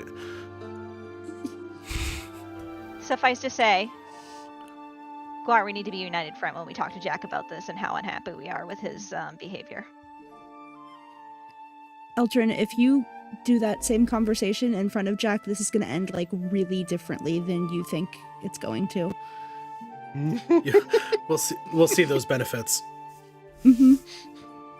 Well, we'll see. I'll give him a piece of my mind. Oh, by the way, guys, you're gonna love the counter prank I have for Broomhilda. You just wait. It's gonna be good. Oh, God. Hey guys! Hey, whoa! Jesus, Hey, bud. you guys okay? Who's Jesus? Yeah, we're fine. Is Wilbur okay? Don't worry about it. What? Winks at the camera. Well, now I'm extra worried about it. I start climbing as fast as I can. Cool. Yeah, we're good. We're good. We were tying up some loose ends. Okay. We'll try. Yeah. trying. Yeah. Trying to. Some wet puddles over here. I say to Milo as we get up there. So how many zombies do you think he's fucking? What? I Eldrin mean, was behind you. the number's not 0. No, it is definitely more than 0. Yeah. That's what you jumped to? It's always sex and orgies with you guys. Hey, you and were I just go off talking to go about find Wilbur. He could be eating them. Who knows? Guar, roll me Which one do a you think he's doing first? roll me a Gaston Constitution is saving Wilbur throw. right now. Con From Hilda's save. lap. Oh, because she's gonna kick my ass. Okay, con save. There we go. All right, that's 19. 19's cool. 19 saves from a message that is sent to you that you were not aware how loud Broomhilda could be, as you are almost deafened by a message that says, "I can hear you on the fucking ship. Can you come to my room, please?" Yep. What is it, boy? Nothing. Broomhilda just wants to talk. That's Okay, all. well, I'm going to go to my area to find Wilbur. Hopefully he's still asleep. Could we? Hey, Joe. Could we hear Broomhilda? Like, yeah, her actually yeah, yelling. us, Like, yeah. You could. Yeah, not as loud as Guar could hear it, but yeah. Yeah. Well, we still have yeah. no idea it has to do with Wilbur, so Eldrin goes, well, I'm going to let you deal with that. I'm going to go find Wilbur. Makes sense. And I'm going to go Yeah. walk to my area. Cool. I head toward Broomhilda. I follow the actual sound of her voice. Saren and Milo, where are you guys going? I'm gonna honestly, to simplify things, which way are you going? Yeah, I'm gonna join Guar You're gonna bro just out. to share the information if there is any, assuming that's what Broomhilda is asking about. Cool. Saren? I'll go with Eldrin. Okay. You got it. As beautiful. we're walking, We'll I go say to Saren. Oh, okay, sorry. No, hold on. I'm going to say, because there's Yeah. something that might cut from where you Okay. guys are at. Guar and Milo, you come to Broomhilda's door. I give a quick knock and then I open the door because she wants me to come in there. So, hey, sorry, I know that joke was in bad taste. Shut up. you clearly Shut up. were- Sit down. Sit down. Ma- Sit down. ma- Sit down. I sit down immediately. Milo's here too, and he like scurries in, and as much as a 6-7 man can scurry in, and sits down. Wilbur, you are in here. Hi. Broomhilda is aware of what you're aware of from what's happened. Wilbur, what state are you in right now? You have not left this room. Fear. Okay. Could you be more specific? What do we see when we look at Wilbur? I think Wilbur is just cowering under that table. He's wide-eyed. His hair or his fur is standing on end. Like he looks freaked out. Oh, Wilbur. Are there little arcs of lightning? No. No. Nah. Guar, Yeah. look at this. And she puts a timepiece in front of you and opens it up. Is it magical or? Yeah. Okay. So there's, you notice that there's 4 hands here. Yeah. Okay. Right. So one is for an hour and minute. That is what is perceived, and then there's the hour and minute that has actually happened, and it always is together. And you see, Okay. the minute hand are not connected. That seems like a poor tool if they're always connected. Yeah. Why would there be 4 if all of them are supposed to be the same? Oh, it's so you Because know when it's if- not. We cut from here. Eldrin and Saren, give me a perception check.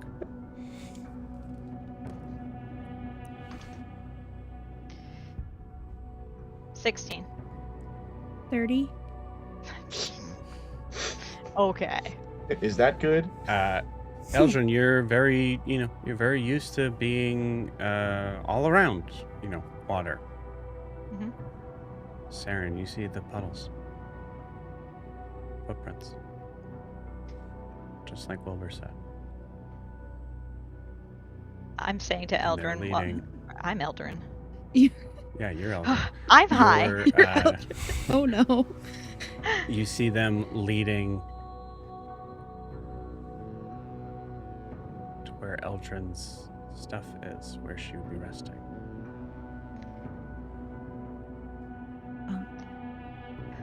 I think you have to Eldrin. interrupt me because I'm saying, and Jack, like, I don't Yeah, understand why you would just give She someone just- drugs.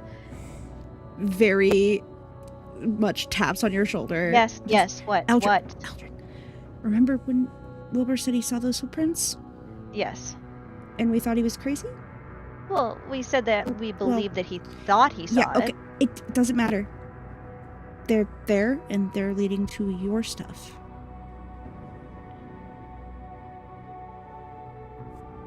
Interesting.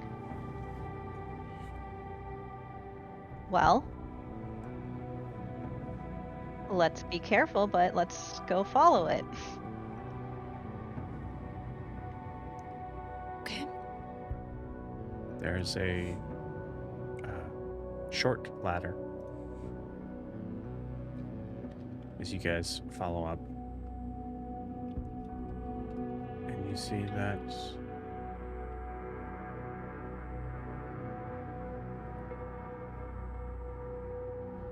Eldrin, there's a small wooden box in the center of your bedroll.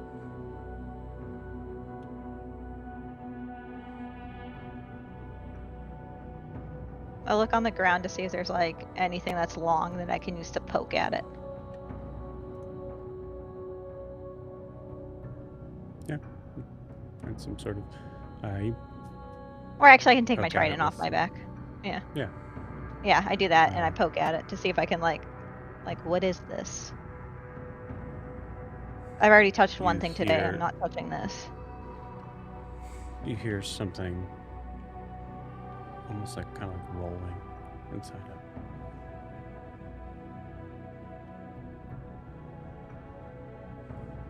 Okay. Why don't you go get Broomhilda? I'll Good idea. keep a trident on this. Don't die Thanks. while I'm gone. Okay. And Saren's gonna run off to go get Broomhilda. We see the scene. Just Elgin staring down.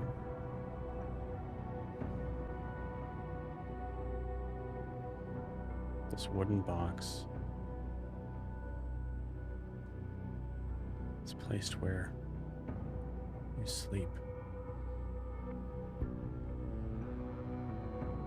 Presumably no one saw this box get here.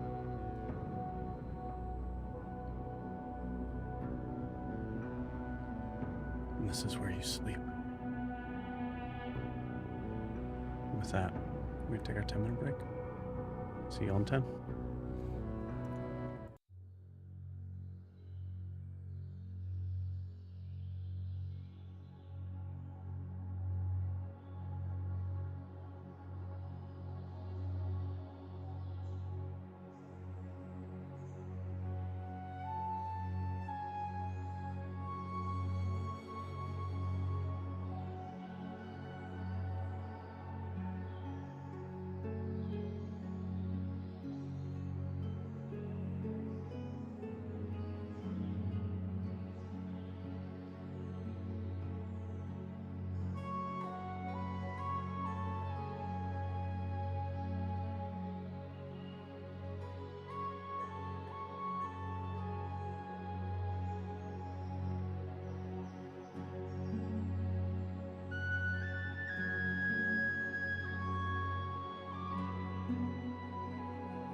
We cut to a scene with every member of the Mongoose crew standing up at this part of the deck with Brumhilda, staring at this box sitting on top of Eldrin's bedroll.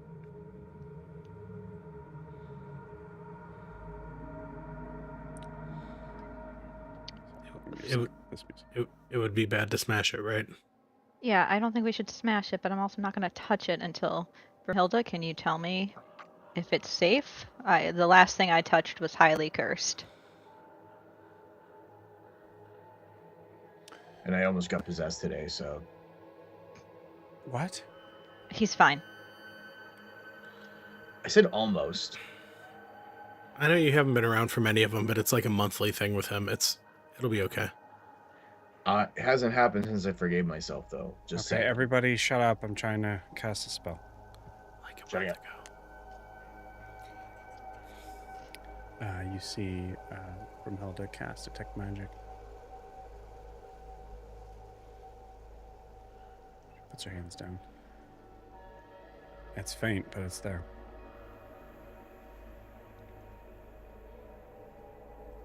What's there? Faint. It's faint. It's so faint I can't even get a specific school of magic, but there's something. Okay. I mean, can you tell if it's cursed?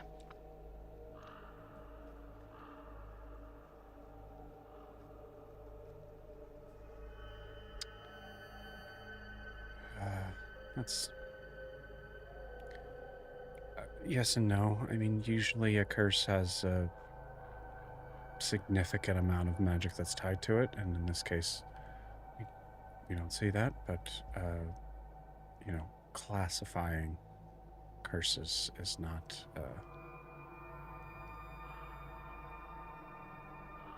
It's not something I'm particularly good at. Okay, well, this is on my bedroll where I sleep, so I would like to know if I can touch it to remove it and figure out what it is. Eldrin, I assume these were connected. Whatever left this here also.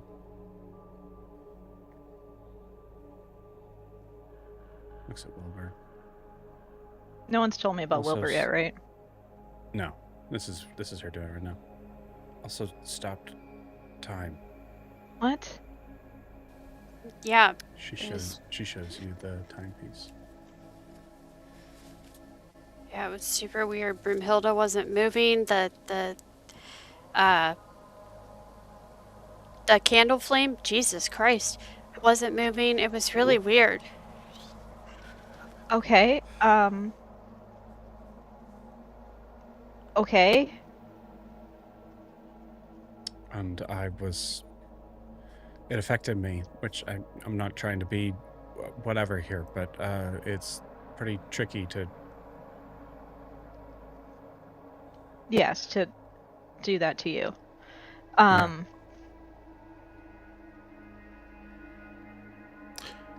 Also, Wilbur's been having issues with time for Yeah. a little bit now, so I don't think it's tied to Jack's grass. It wasn't like that. Okay, No. well, we have a couple of options. I can open this thing up, and one of you needs to be ready in case it's cursed. I would assume Guar. I pick it up. Okay, or we can just do that. Not again. Well, It's fairly heavy. Open it.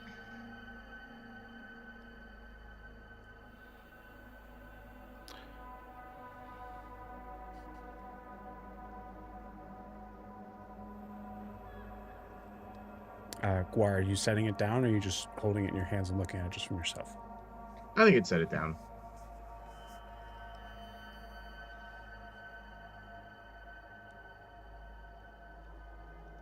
You all peer into what looks to be something wrapped in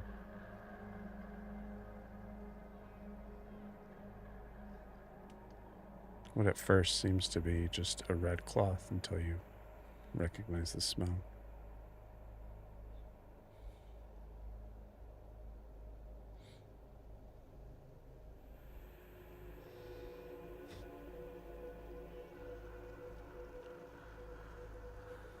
Okay. Quar, just give me a second, but when I say go ahead and wrap it. Everybody ready? Milo's got his quarterstaff at the ready. Saren will get her scimitar. Yeah, I have my trident out. And I put Wilbur behind me. I like try to scurry behind me. I start crackling with Eldritch Blast power. You see Brimhilder's give you the nod.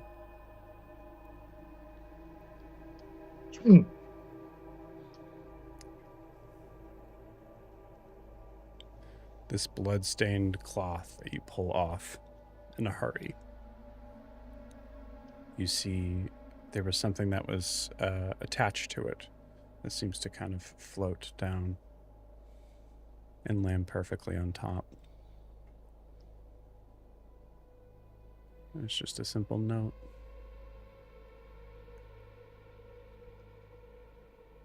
It says in what is clearly blood, for your journey.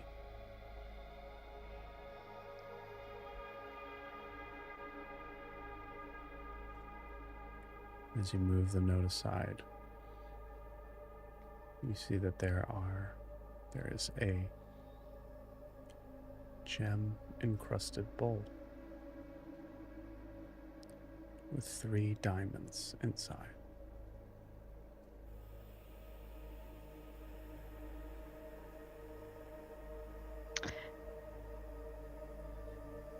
What? Hey, didn't you want one of those? Yeah, I did, and I don't understand. Why? Someone want to clue me in on the significance of this? I mean, it's. Do you remember when I did the feast before? I need a jewel encrusted bowl worth at least 1,000 gold. I was looking for one when I was in Grifton today. I told one person I told a few people. So something's following us, right? Is Demorin still on the ship?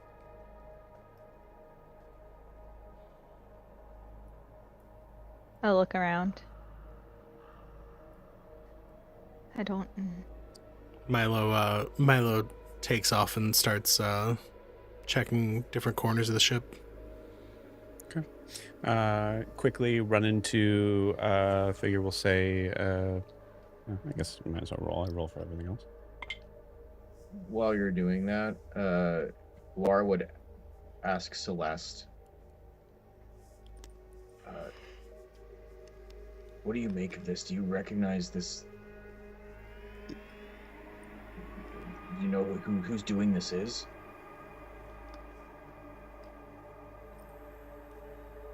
Is there anything that I'm not seeing here?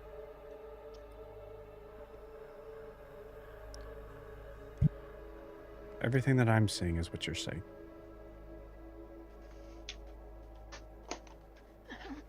Will you let me know Sorry, if I you wish I see? could give more. It's okay if you say or sense anything that I don't. Can you let me know, please? Always. Thank you. Milo, you run into Veldani. Oh, hey. Hey, It's Veldani, have you? the big Milo? Yeah, and yeah. Hi. Have you seen our friend that came aboard with us, Demorin, pale guy? Oh yeah. Yeah. Yeah. Have you seen him like recently? Where I'm kind of looking for him right now. No. No, but yeah, I think he said goodbye to a couple people at the table. Oh, okay. He looked like he was going to like lay down, or he was leaving. Milo, I don't know if that's something that like a land dweller sort of thing, but most people don't say goodbye when they're going to bed. Okay. Cool. Awesome. Thank you. Have a good one, Valadani. And Milo like Yeah. steps Okay. and just walks away. Okay. Okay. Do you hurry back, Milo? Yeah, he's gonna hurry back to the group. Hey, yeah, Tamorin's not here anymore. Okay. Let's. Okay. I think Saren, the best person on the ship when it comes to creepy things is probably Cossphere, right? Yeah. Okay. I'll use my bracelet because I haven't used it today. And I'll say I'll send a message to Cossphere and say something really weird is happening on the deck of the ship. We would love your help on this. Please hurry. I'm gonna be an annoying little butt. Yep. You feel it blocked. He's blocking me now? It's on Do Not Disturb. Well, after the other incident, I can see what. What other incident? The name that I cannot say decided to barge into his room and basically possess him and talk to me, and it wasn't. We didn't even get to talk about this yet. So much has happened. Oh, okay. Well, Yeah, there's reasons. then I guess I will go get him. You can stay here? Is that better? Yeah. Okay. Yeah, I would, but he doesn't want to talk to me right now. Okay, no one else go anywhere. Keep that thing in your sight. Just, I'll be right back. And then I'm gonna go hurry down to Cossphere's area. Okay. And I'll knock. Did that still use up one of my charges? Yeah. Damn him.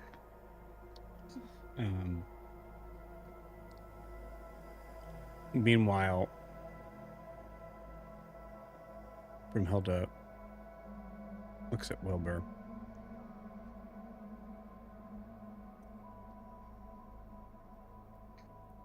Wilbur, please don't take this in any offense.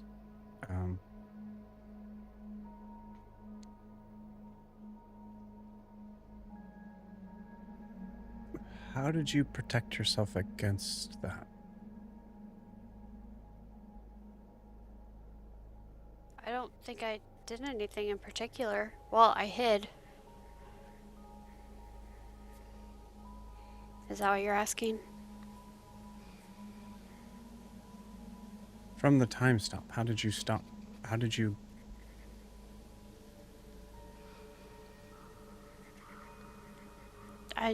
I don't know. It just didn't. It just didn't affect me. You just didn't even feel it? No, I didn't feel it. I mean, I witnessed it, but I didn't. I don't think anything happened to me. I was moving around while time was frozen.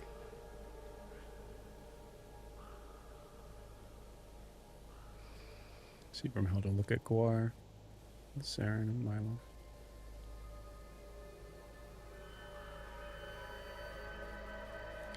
Maybe it might not be worth it, but we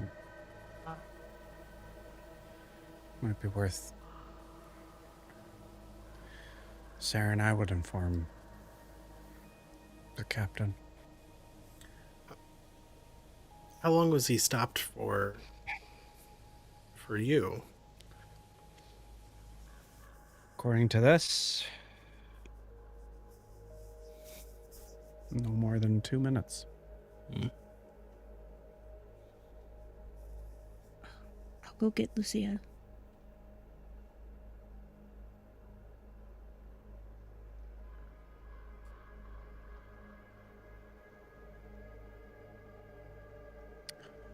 Knock, knock, knock.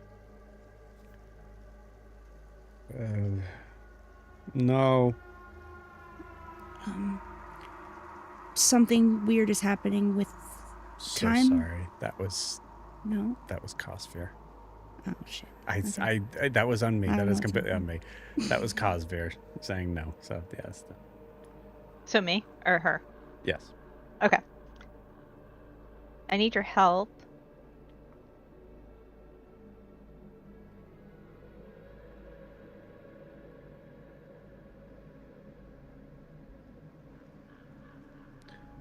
Okay.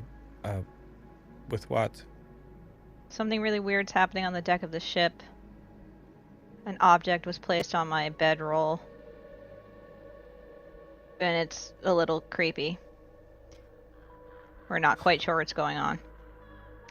But if you want to just, shut me out like you already shut out my sending, that's fine. I guess we'll figure it out on our own.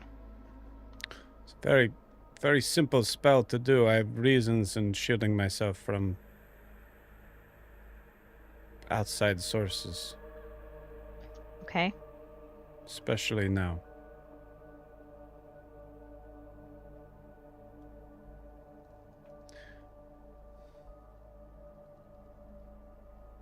If you wish to bring the device to me, you can leave it at my door and I will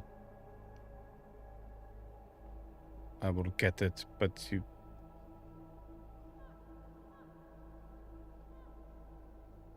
need to not be there. You were fine with us being there last night when we talked about what Valdani saw, or the research she did for us. What changed?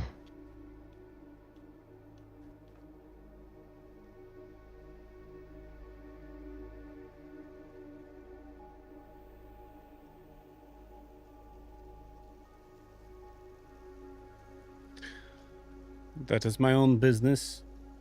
Okay. Look, if you want my help, that's what I can offer. Now, please leave. Okay. Eldarin is gonna go back to everyone a little annoyed. And just say, he said he can help if we leave it at his door so that he can investigate it on his own. I mean, I have no problem with that, but it's your goal, so. I'm not going to use this until I know what's going on and who gave it to us. I mean, this is weird. Then leave it at his door. All right, fine. I'm gonna pause you guys here because I accidentally already cut off Kayla. So Yeah. Sarah, and you knock on Lucia's door. We could just skip ahead. I don't care. Yeah. We need you on the deck. Weird shit is happening with time, and something left something up there. Talk to Jack.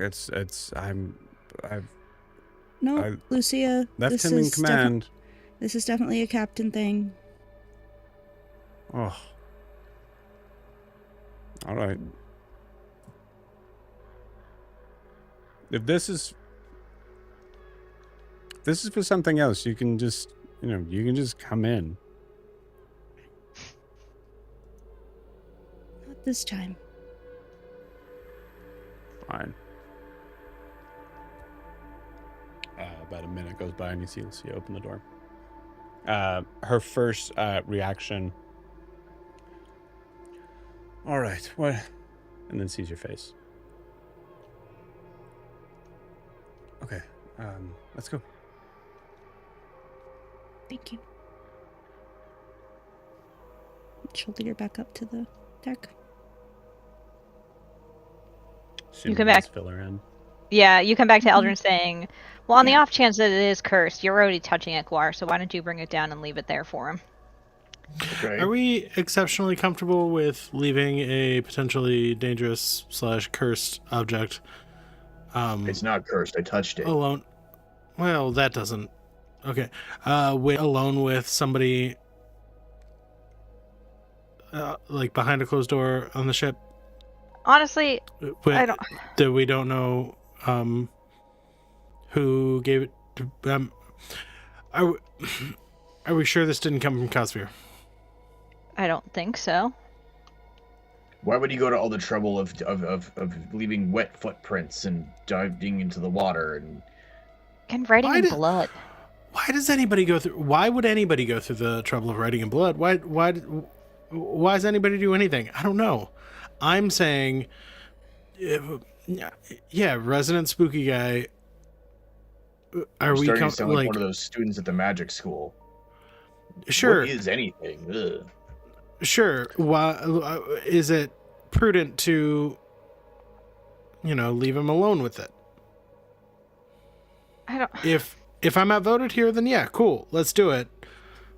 I would say I don't want it to leave my sight because it was obviously a gift for me, but I don't have the capability to really do anything with it unless I detect good and evil on it again. But what is that going to tell me? It's just going to tell me that it's not really going to tell me anything. I'm kind of agreeing with okay. Milo, but for a whole different reason. I don't want Hold him on. to get hurt again. Yeah, hold Al- on, time also out real that- quick, just because I needed. Stop. I need Captain. to handle my ship first. Broomhilda. I assume the explanation of the time stop sort of thing is just given out, so we Yeah. can just get Yeah. that to it. So, Yeah. Broomhilda, does this affect constructs?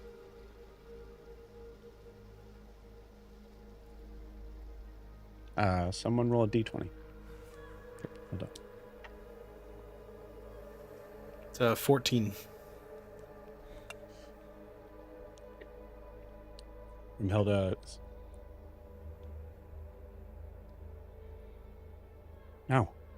No. It wouldn't affect constructs. Okay, great. Well, at least we can get an idea of who was on the ship. Excuse me. And you see her walk down the ladder.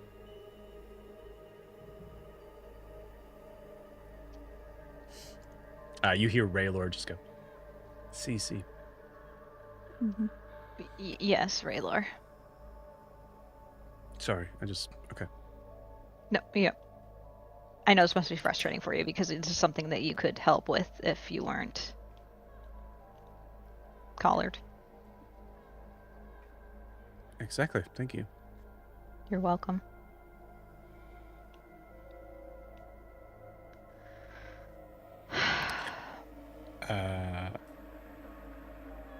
You... Saren. You get a message. My goodness. From Lucia. You know that she can send it, but she doesn't like to do that. Okay. I need you to meet me below deck, please.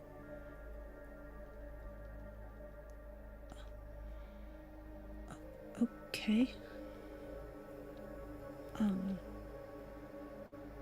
You see a weird look come across Taryn's face. I have to go talk to Lucia. Okay. You good? If I'm not back in 10 minutes, come get me. Okay. Sounds Ready, go. ominous. Do you want me to come with you?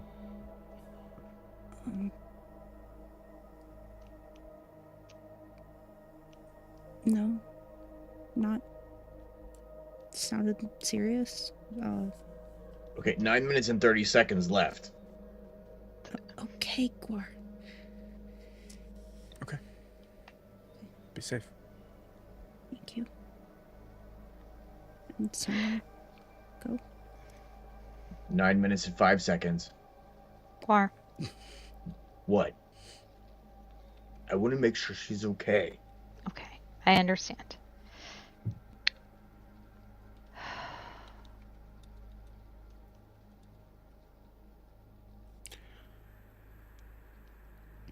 So we have So anyone. an anonymous benefactor who writes notes in blood. Mm-hmm. And stops time. And also has really wet feet And freaks out our wombat friend.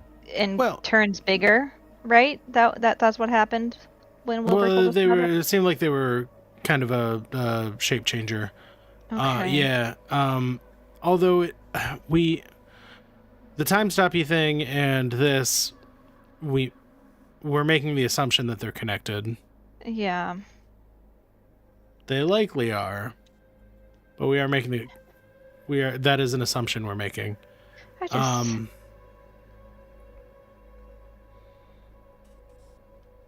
Well, until we have more information, I mean, that's the best lead we have.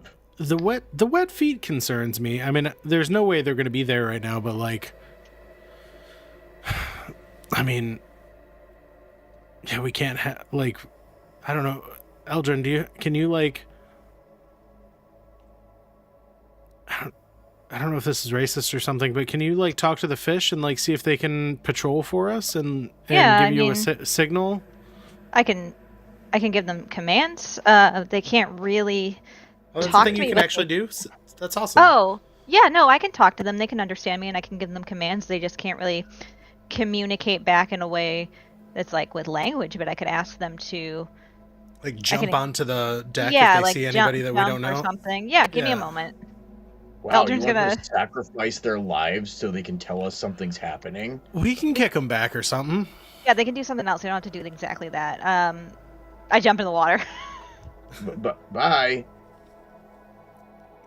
Man, what? She got really powerful. I hate that look and I hate what I did after you smiled. And I want to punch you in the face. I look for some fish. Hey, I just want to say Milo got somebody else to separate from the group Yeah. in you a did. really scary time. Yeah. I just want to talk to little fishies.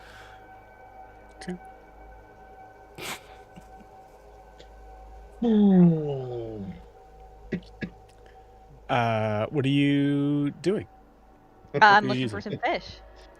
What are you doing? Great. What are you using so I can help facilitate this mechanic that you're doing? Why are you doing I'm that? using my racial trait to talk to them. I just am looking. So, What are there is fish it? in it?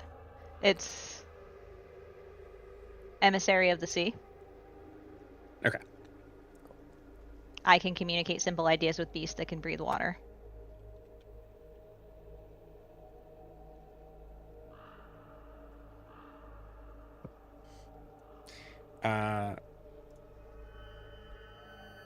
Cool.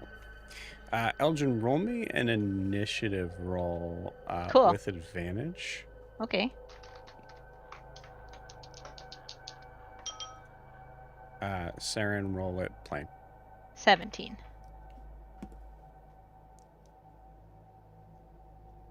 My 3.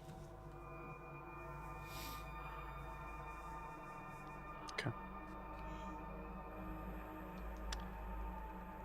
Saren, you, assuming you come back, Mhm. Lucia is now at this point checking in with quite literally everyone else on the ship. Needs to make sure there's nothing else that has changed or gone wrong or moved over. So that's what she's doing right now. You come back up to the deck with everybody else. Eldrin is currently in the water doing stuff, but Saren, you do come back up on deck. Does she know Eldrin's in the water yet? She's not with us, think yeah. so. She's not with it. Where, Where? Eldrin is creating a perimeter alarm with fish Yeah, that's all the information I have. I know That's she probably can a good control the idea. weather. She can talk to fish. She can swim really fast. She's really judgmental. She's got so many abilities.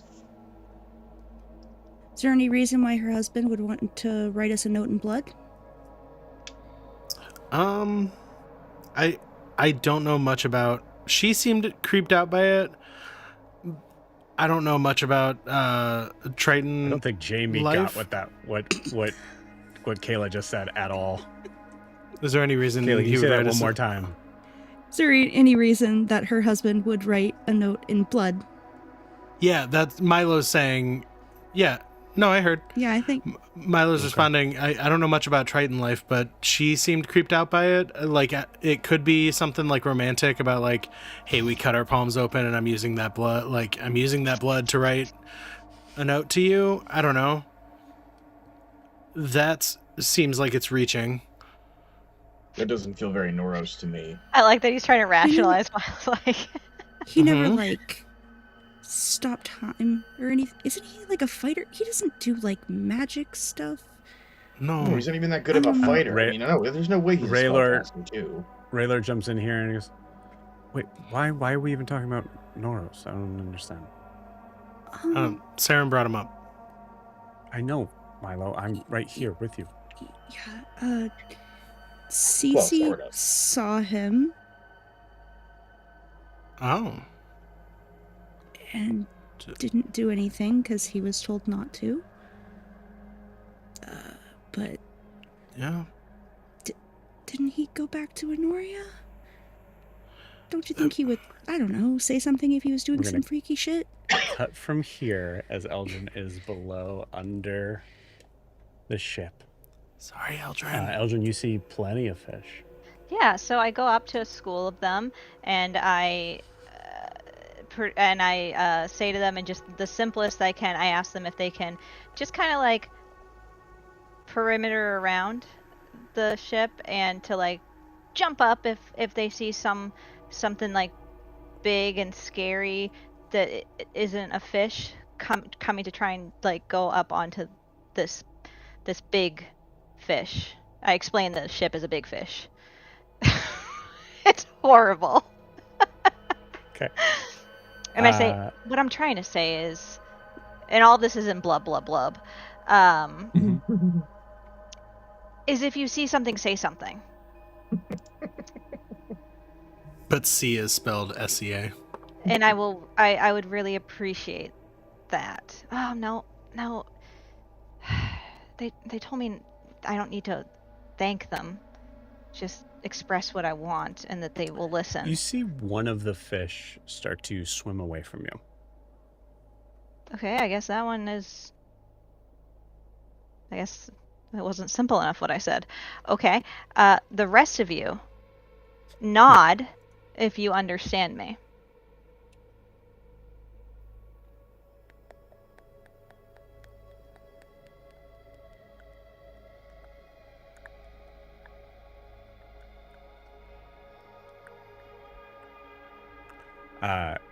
As you see them kind of looking a little just dumbfounded at you, one of the fish swims back, and you see something else is following it. Something bigger. That's not the instruction I gave you. And I am going to pull out my trident. Cool. As you pull out your trident, you see the sort of shadow of this figure. I mean, it's now at this point we're pretty much at nighttime, so it's very it's very dark under the water here. You see the shadow of this figure seem to kind of suddenly stop. You see the fish is just very dumb and continues to kind of swim right up to you.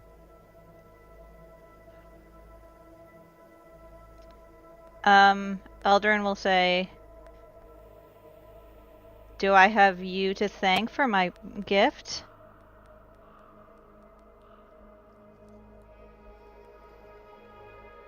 You see the figure start to move in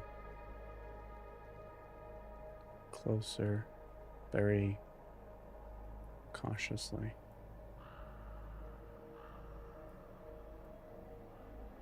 Elgin, roll me a religion check with advantage. Or history. I'll do religion.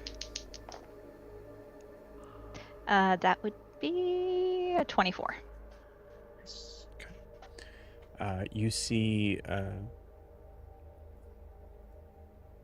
the front part of what looks to be like fins that are kind of marked into these sort of like knob-like figures in front, and behind is an extended fish tail.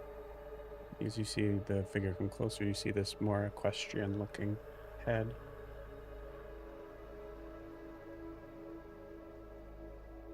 You see a hippocampus. Oh. I've ridden those.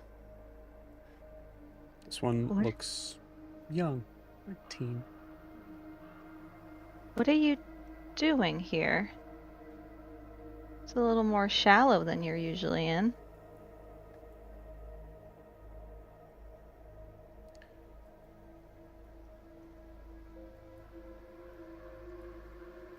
She swims down to the floor and then seems to pull out these bright white, or it's like pale white, kind of stringy sort of seaweed, and then seems to be able to pull it up and then puts it on its head.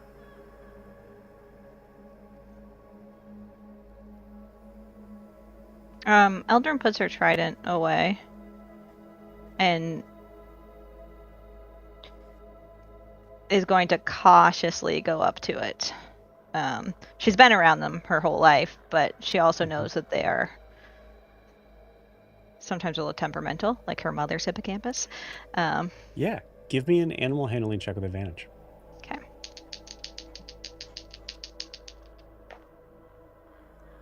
Mm, 15.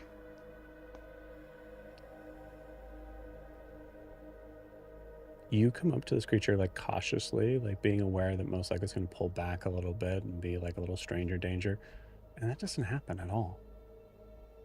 This creature is very comfortable around humanoid figures, which is very strange for a wild hippocampus. Yeah. Eldrin puts her hand on its, like, the side of its head. I'm kind of imagining like a horse. And she says, "What are you doing?"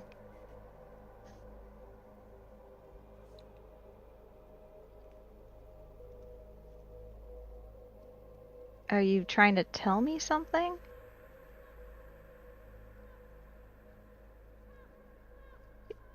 You're not, you don't happen to be the one that is going up onto the deck of the ship.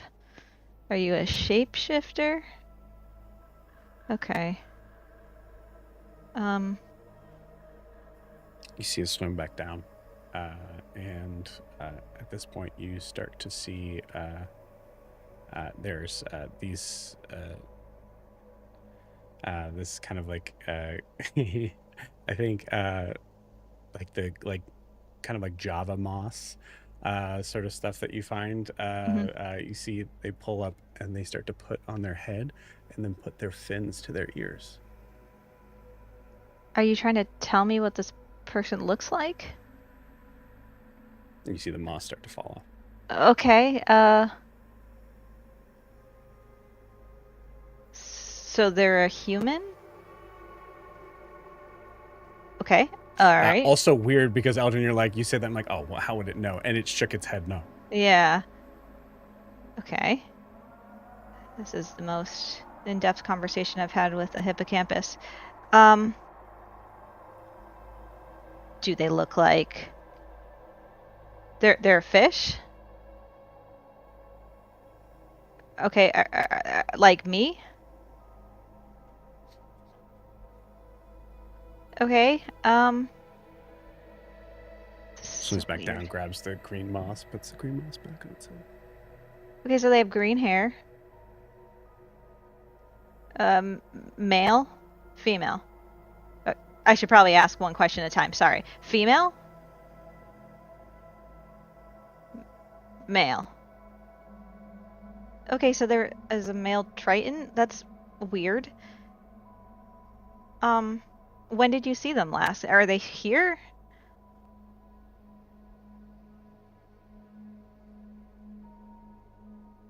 Can you take me to them? Okay, well. God, I would kill Milo if he did this. And I go to... You see the hippocampus kind of turn and wiggle its butt for you to ride it. Okay. Yeah, Also something sure. you've never seen a hippocampus do before. Okay, if this is a trap, I will kill you. I say as I get on its back. You see the small, like, I just picture a clownfish. It's hard not to. Just kind of comes up to you. Just. Okay, guys. It swims away. Okay, yeah, take me to this person. Oh, okay. And you, well, I will pause you there. Back up to the deck. Milo's just sitting crisscross applesauce on the deck.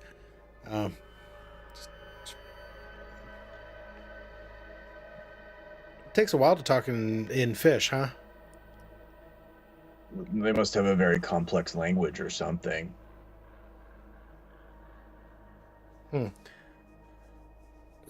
Saren, is there any possible way that CC was why would CC assume it would be Noros? I mean, he was ordered not to harm the Mongoose crew, and Noros was part of that. So that's why he didn't do anything.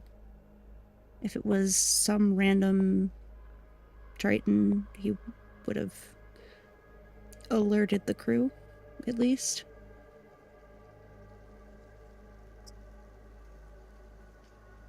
You have the... I mean... Does he have the ability to distinguish between Tritons? Most constructs are able to figure that out better than most humans can. Yeah. Okay. I mean, unless something was shape-shifted into Noros. Which... I mean, yeah. I mean, we could... I mean, Guar can turn into that weird kid with a lisp. I mean, I imagine any... you can do anything, like any kind of person you want. You just choose that. Is that right? Well, you have Just to a have choice to seen make. them. Okay, so it's... But I somebody made the who's- voice up. But I've seen that person before. But then I made the voice up for for flavor. So I guess, technically speaking, it could have really been any of us. It would be anyone who was considered to be in the Mongoose crew. The most plausible explanation.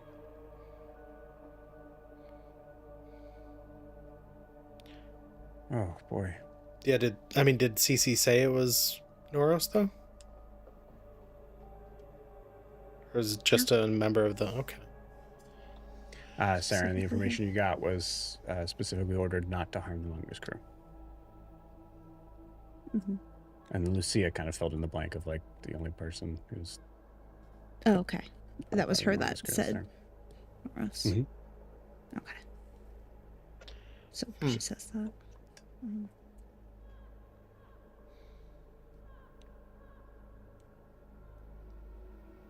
All right, well, I mean, You guys get... first step, I think, right now is... And Milo says, Brumhilda, tell me one thing that only you and I would know. Oh, yeah. No, that makes sense. Okay.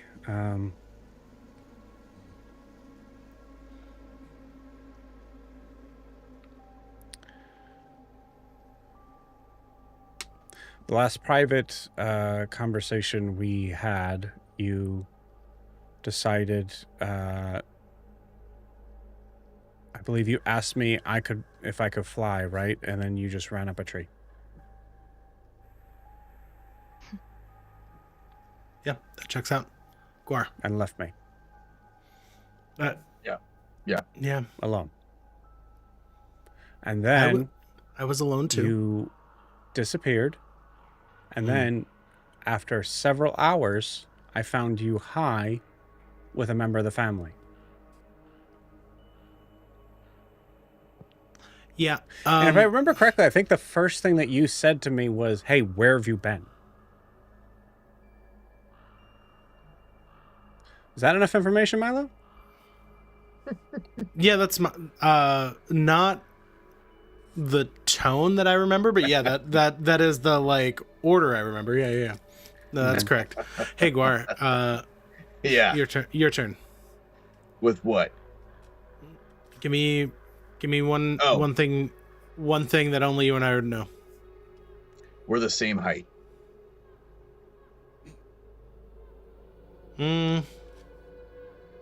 Yeah, that checks out. You would say that. Wilbur, you've been losing time, and Milo's just gonna go through. If this is helpful. You go to Wilbur. Wilbur, you start to explain whatever. I want to hear what it is, but Milo, you don't hear it because you're getting a message from Eldrin. Milo, our plan worked too well. I'm on a hippocampus. I have a lead. I'll be back as soon as I can. Don't worry. Wilbur, what did you say to him? So I'm just recalling a memory that only Milo and I would have together. I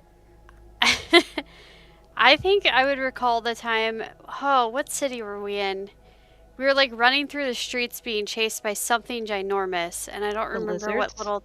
Was it the lizards? Yes. Yes, it was the lizards. Yeah, Colville. I would recall that moment and be like, remember how fucking scared we were? Cool. And Milo, this is right when you and come the back. lizards had hair. They were emo? You don't. I want to be clear. For the sake of the bit, you don't hear in the lizards had hair. Remember how fucking scared we were? Yeah. I need you to repeat that one time, and then Milo responds to Eldrin. Okay, Eldrin, I trust you. Don't die. I'm gonna tell everybody what you just said. Wilbur, you start talking, and then you hear Milo start to talk over you as he sends a message. So rude. Yeah. Yeah, that checks out, Wilbur. Saren? The first time you turned into a werewolf, you tried to kill Gerard. Okay, I think every time I've turned into a werewolf against my will, I've tried to kill Gerard. Yeah, that too. Yeah, so that makes sense. Yeah, that checks out. And then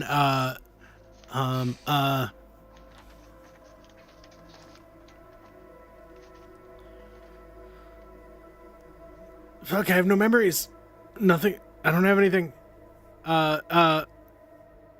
You see Brimhilda. You say, "I have no memory." You see Brimhilda just like slowly start to get up. No. Brimhilda, your good friend and mentor, Ralia,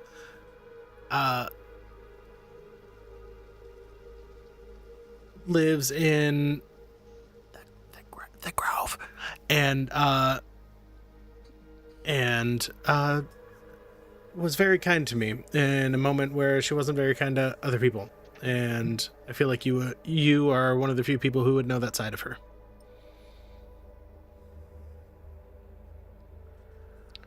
Okay. Yeah. Also, Eldrin is she was kind of yelling. It sounded like she was riding very fast on a hippocampus. She said she'll be back. She has to go check on something. And What? I told her not to die. And I trust her. Did well, you heard that tell part. I her- had to say that outside. What? Did you tell her that we think it's Noros. No, can I have your ring? Oh my god, Milo. I'd ask Broomhilda to do it, but she doesn't have sending. Okay, fuck you. Secondly, Guar, what do we? I mean, okay. I mean, if she's on the hippocampus, they go like 85.2 miles an hour. I think. It's very specific. That's a really fast animal. Guar, what do we do? And you see Brimhilda starts to try to shake you, which means she's only shaking herself. I think we wait.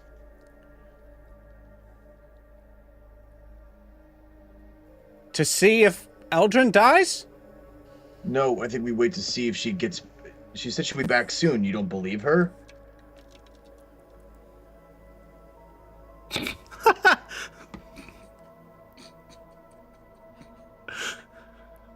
Pretty sure someone's You gonna die give her- tonight. I don't she- think it's Eldrin.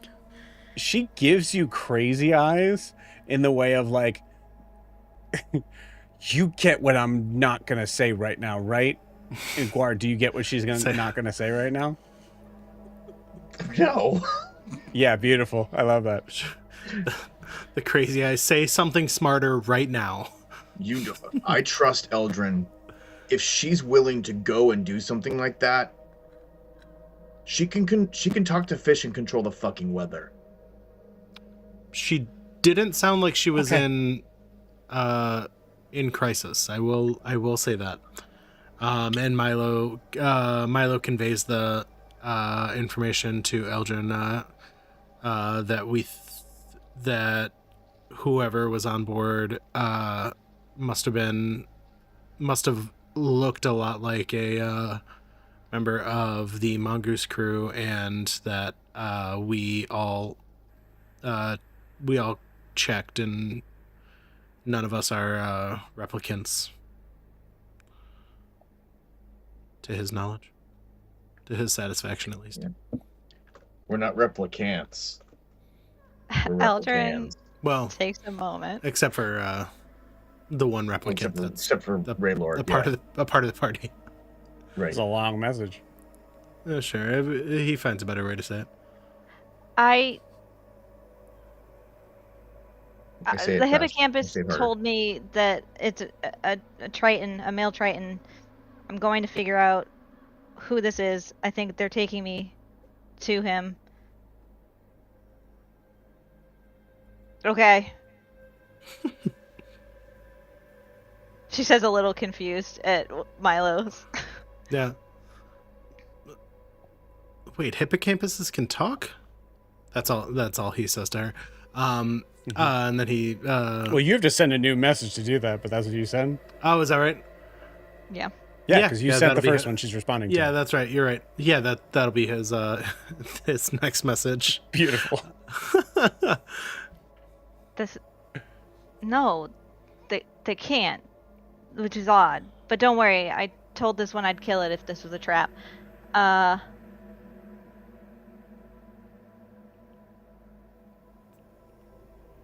don't know what else to say. I think I pulled a U. All right. I really wish it was and then like Eldridge just decided like I have nothing else to say, so I'm not gonna say anything. Yeah. And then for Yeah. Milo to be like, oh, she's dead. she cut off in She the just middle. stopped mid sentence. She is always proper. Milo jumps in the water. No. Yeah. He sinks. At this, Milo sends at this one last point, message Brunhilde- and says,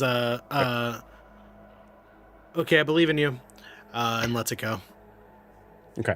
Oh, you sent me one Brunhilde, more? All yeah. three? Go Yeah. on.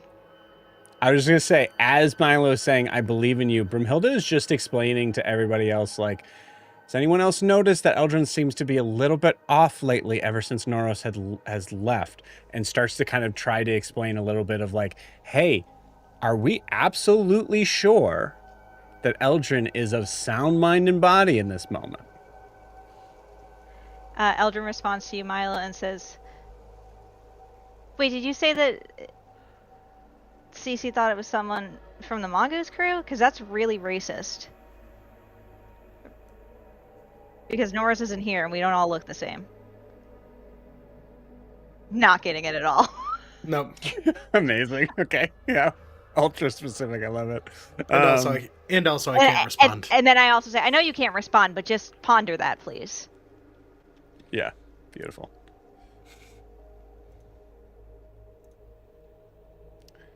Milo doesn't hear anything that Broomhilda says. He's having a conversation. Yeah, she seems to be, I don't know, she's talking to hippocampuses now. She's You see Brimhilda just kind of like, she seems to be I don't know, her and the hippocampus have an understanding, and she's going to see whoever she said it was a male Triton. Yeah. okay, I'm gonna go downstairs and I'm gonna get, because everybody's just giving me this look right now. I'm gonna go downstairs and find my zoology book on undersea animals that are specifically mentioning about hippocampus. And I bet you anything, it does not say that they are able to speak any language. No, she addressed that. She said, yeah, they normally can't talk, but she was able to like communicate with it. Right? I don't know. I don't know if that's something to do with like her powers. I don't know if it's something to do with. Know how to talk to fish.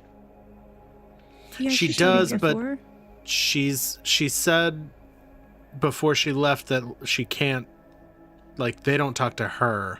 She just talks to them, which it makes a lot of sense for how she deals with other people in general. Yeah, that's true. Yeah. But Wilbur, you're okay with this? What do you want me to do?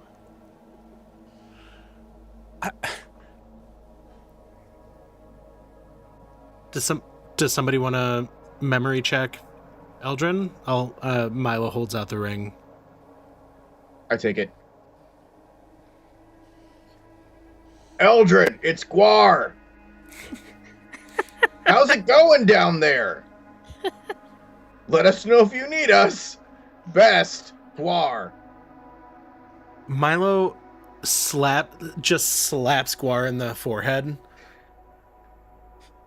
That is not what I just asked you to do. I think everything is fine. You guys are worrying me, and I fear you're not telling me everything. I actually lean into the hippocampus and I say, like, how much longer? Is it close? Not if it's close. Okay. I'll be soon. It'll be soon. Guar, ask her for a specific memory between the two of you. Are you gonna hit me in the head again? If you don't fucking do it, I will. Yes. I relay her message to the rest of the group. See? I told you she's fine. All right. Oh my God, Guar. You see, I think Brimhilda and Milo both have their hands up in They're just Guar. like, hey, Eldrin, it's Guar again. Tell me something that only you would know that I know that you know that I know.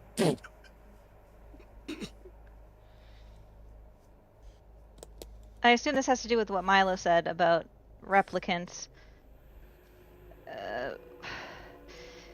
There was that time where we sat in, what did you call it? The perpetual, it doesn't matter. The temple that I created, and we sat down and talked, and I told you that sometimes I don't like being around you because you remind me of my brother.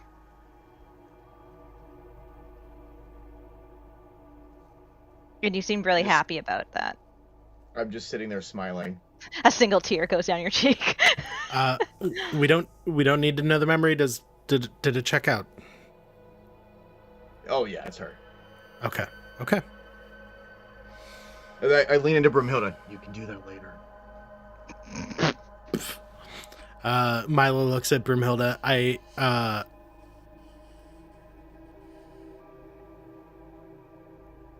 She has been off her game lately. But, you know, if that holds up, that holds up. keep having to like have her lock down information? I don't know what the deal is. She kind of seems pretty free with the information lately, but to this point I've trusted her, and I think I kind of owe her that right now. She looks at everybody else in the group. Remember when I look at Milo? Remember whenever we had the when we were in Anoria, and we had she made that sanctuary temple thing that kept us safe. Yeah, that was cool. that's pretty cool. Also, just logistically, I can't keep up with the hippocampus, so she kind of tied our hands behind our backs now. You hear Raylor just go, logistically, that is true. It'd be difficult for us to do anything, especially now, seeing as we spend so much time not doing anything, so. We were doing things. I mean, hey Raylor, you give me a memory. Just you and me. I haven't checked with that. And there's moments, we have like a smash cut of a bunch of moments where Raylor is listening and being patient with things that Milo is doing and saying, and it's all these crazy scenes of Milo doing crazy shit, and it's just Raylor in the background, just kind of watching all of it, but not really like having any sort of opinion or participating.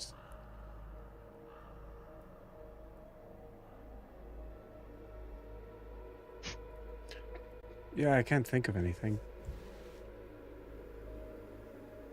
No, I swat Milo. If you do it, I'll die. Is that a promise? Like a balloon. Milo. What? You're right. We haven't spent that much time together. That's sort of Saren's partner right now. Okay. All right, Saren, can you vouch for him?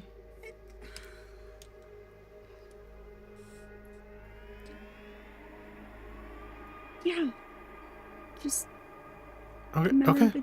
between us. Brumhilda, next to you, Eldrin's the most powerful person in our group.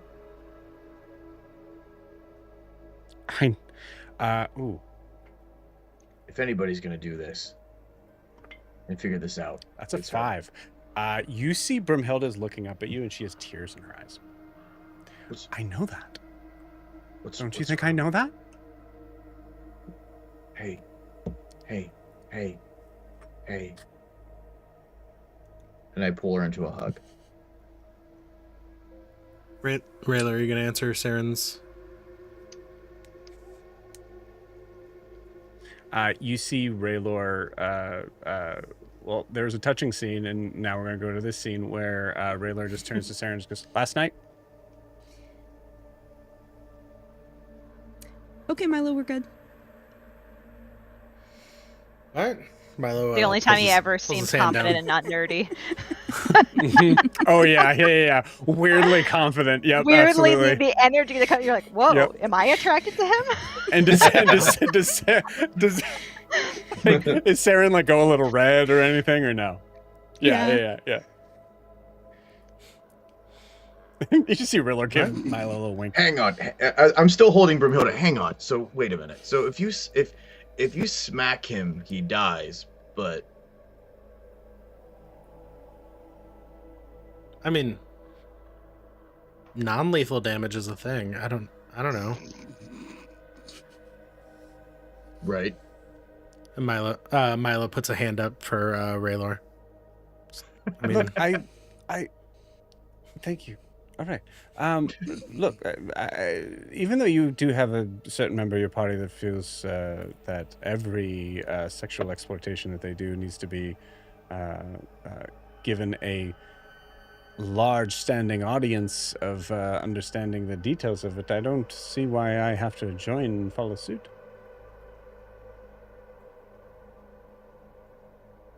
well, let's not speak ill of the potentially dead, okay? Oh, Brumhilda just sobs a little harder. Oh, Milo, come on. It's okay. Saren just leans over to We're gonna Raylor. pause She really does love bringing up the orgy thing, though. Like, I'm starting to think a little too I know. much. I know. I think she's kind of. I've thought immediately. I think she's kind of hoping we force the issue. I don't know. Right. And then Saren, you and I've had we've had our discussion about it, so it just leaves it at that. Meanwhile,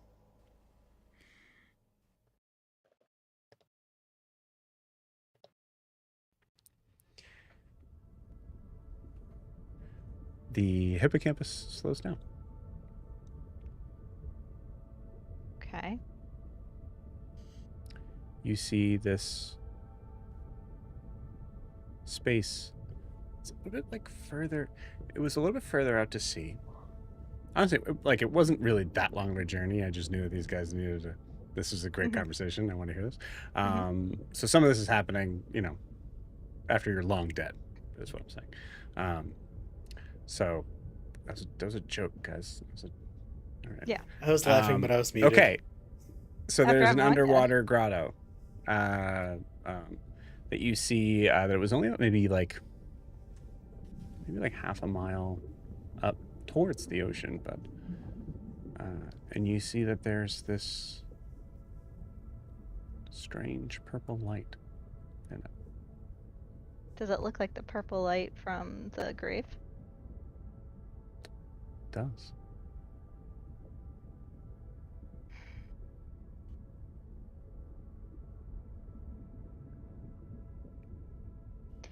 Eldrin gets off the hippocampus and looks at it and says, "What are the chances you'll wait for me and bring me back?" Thank you. And she's gonna go to the mouth of it where she sees the purple light and say, "Okay, if this is some elaborate plan to get me here, I'm here. Guar seems to think that you're tall.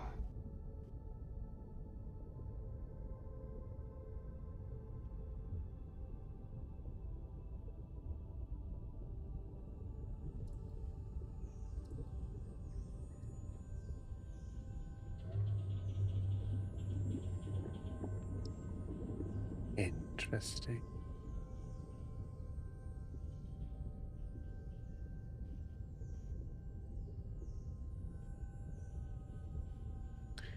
Well, you've come this close. What's a few more strokes? I'm good where I am."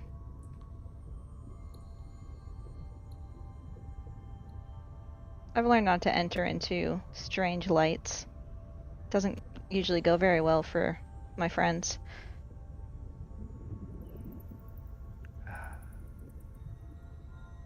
Yes, your friend.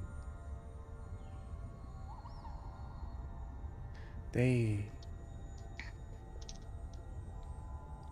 seem to be rife with trouble and fear.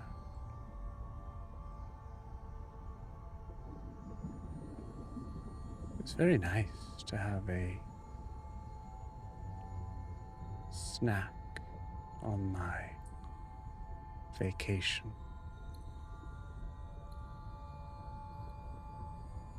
Are you insinuating I'm the snack?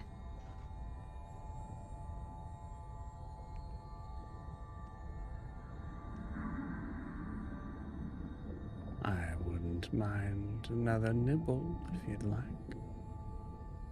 Who are you?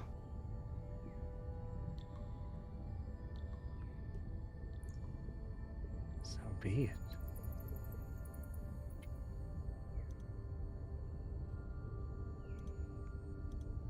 And you see Noros come up.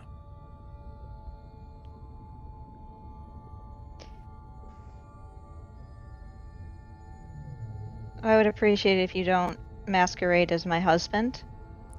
Oh, yes. What is that? That is a new taste.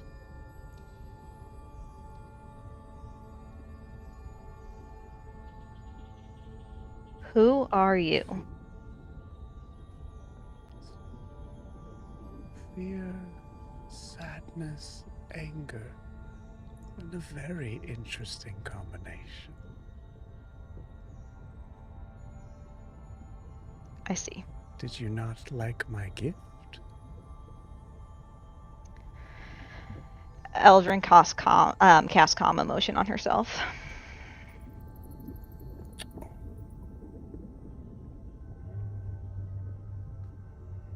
Why would you leave me a gift? If you're who I think you are, you don't want us to succeed.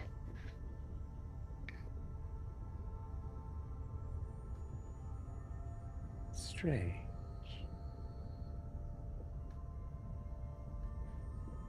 Before this week, I had no understanding of who you were.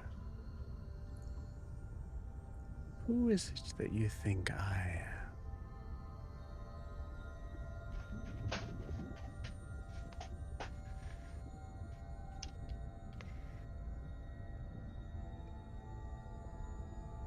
I don't think you're tall. I don't think you work that way, or he works that way. Maybe you're the other entity that Wilbur spoke of. Or maybe you work for Venesepa. I don't know. We have a lot of enemies at this point. A lot of powerful names being thrown off the tip of your tongue.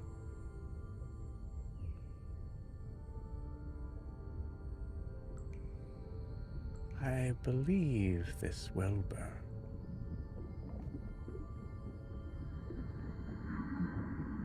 is the strange, small,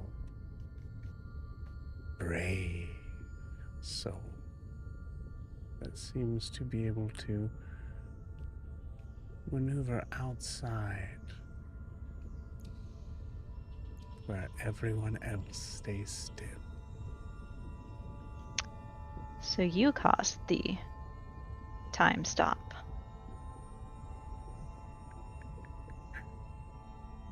Guilty. Where I'm from, it is something that we like to do just for fun to you folk. Okay. I don't like games. Can you please just tell me what it is you want from us, or from me?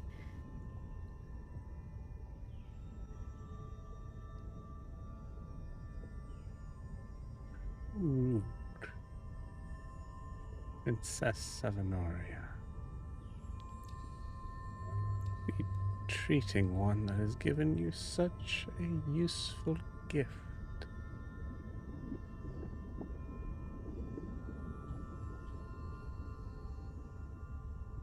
I must admit you've taken away my appetite, and therefore there is no reason for me to give you any more information.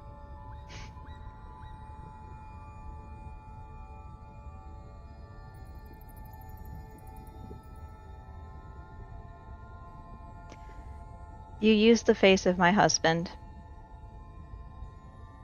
who I'm sure you know is not currently here with us. Yeah. And you expect me to be civil and to give you what you want?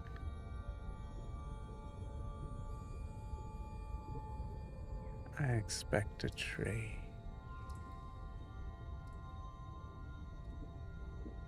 Story for a story. Does Eldrin get a sense at all that this is like, I'm thinking of like the Merid or like Fae-like creatures that like play games. Yeah. Maybe. And do I know anything of like what I'm not supposed to do with them? Like, you know, Larian knows like the whole thing's about like, don't give your name. He already knows my name. But like, Yeah, give me a religion check. okay. would I be able to cast guidance on myself, or would that not make sense in this moment? I would say it doesn't make sense as the idea of like what do you know beforehand. All right, I'm gonna re-roll that with my inspiration. Got it. Oh, God, it was worse. You have my inspiration. Okay. Can I? Yes. Sure. Okay. I'm gonna use different dice. Okay, let's see. 10. I'm so sorry. I rolled Okay. 3 dice. You have no idea.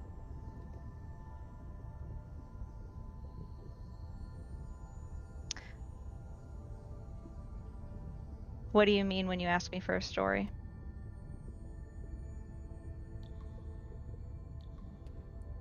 I'll tell you what. I'll give you an idea of what I am and why I'm here. If you give me the reason why this visage haunts you so.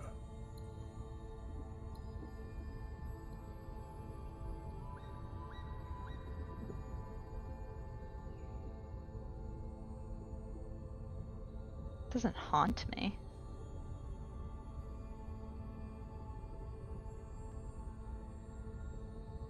I just don't like someone else wearing his skin. Not a good start, Eldrin. It isn't just that. Even I can tell that.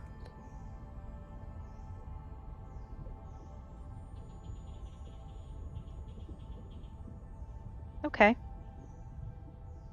Because he left me.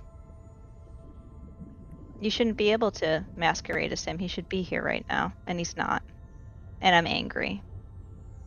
Hmm.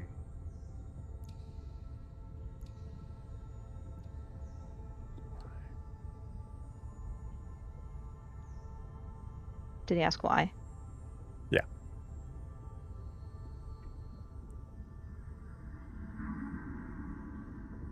Because he promised me he would always be with me. And I miss him.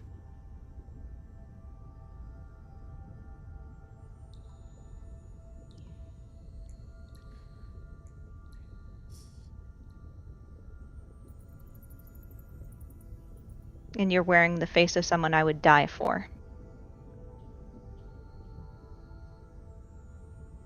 Is that enough?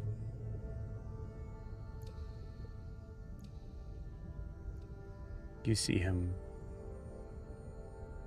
just enjoying this way too much. I look as if having like the best meal they've ever had. I look at my peripheral to see if the hippocampus is still there. You see the hippocampus kind of like hiding behind a rock right now. Okay.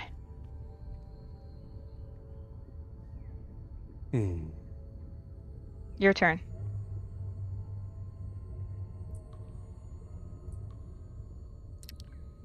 Fine.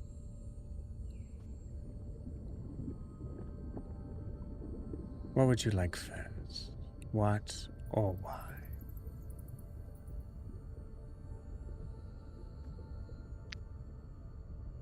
Why? The more interesting question. I unfortunately sit now as a servant without a master. A weapon without a handle.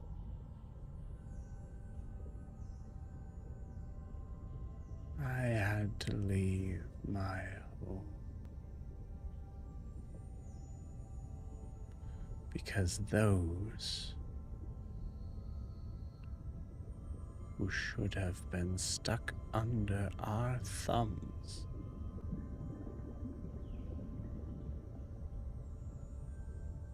tricked my queen. It is a difficult thing to trick any member of the Fae. But a queen.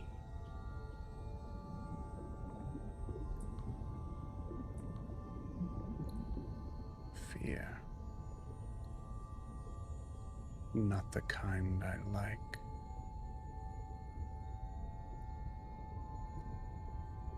So now she is held up in that godforsaken castle.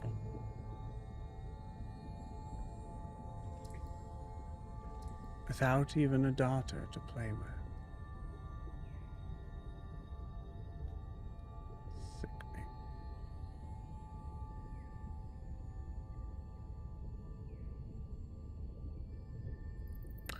I know that coming here to this plane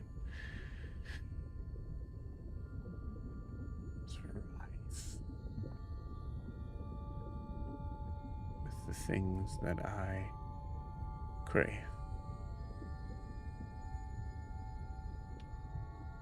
But to be honest with you,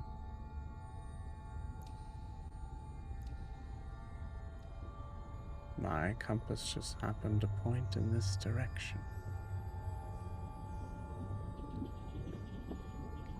Lucky me.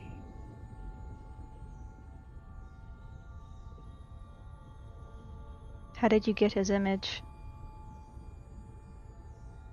How long have you been watching us?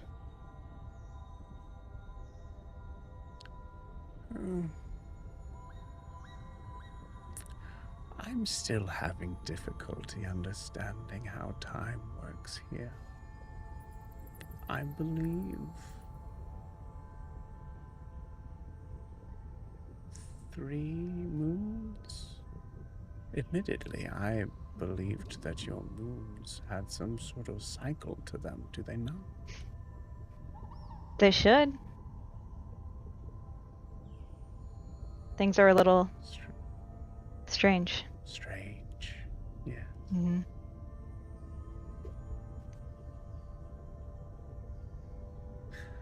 Well,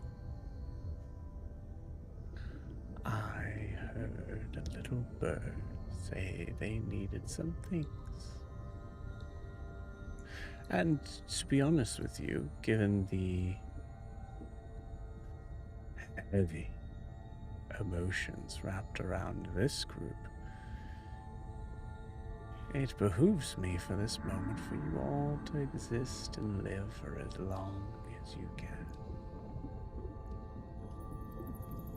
What does feeding off of our emotions do to us? Or is it mutually beneficial?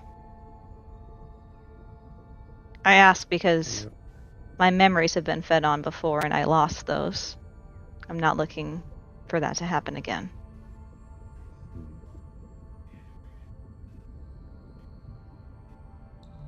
Are you asking Eldrin if I am a parasite? Yes.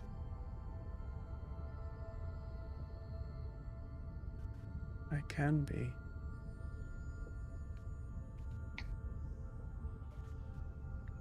Especially if I grow hungry. I can force the issue. Like you did with Guar today.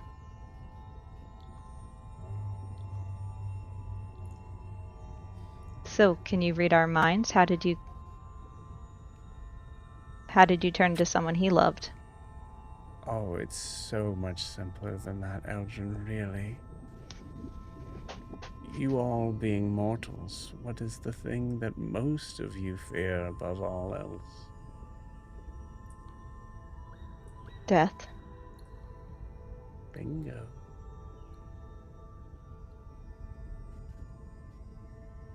I sensed that there was some confusion, concern in whatever place that you had. What is it you call that place with all of the tomes and scrolls? A library. Yes, yes, the library. We had a wonderful library in the castle.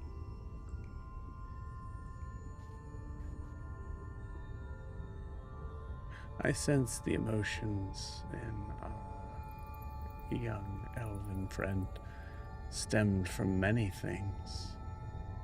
I just had to pluck at one of them.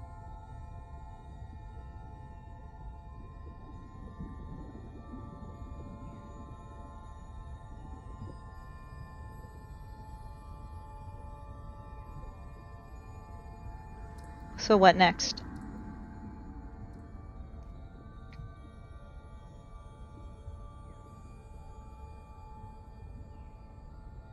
It's a good question.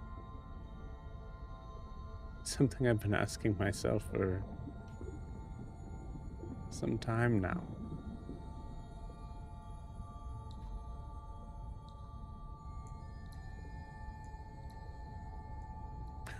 I guess I don't know. It's truly at this point anyone's game on who suffers the most. Who You didn't answer my question. Does feeding off of us hurt us? did. It can. If you push the Yeah. issue. That's right. To your credit, I haven't had to push very hard at all.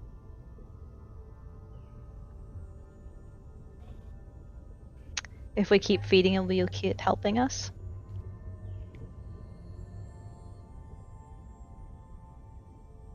Are we making a deal? I'm not foolish enough to make a deal with a Fae. Even I know that.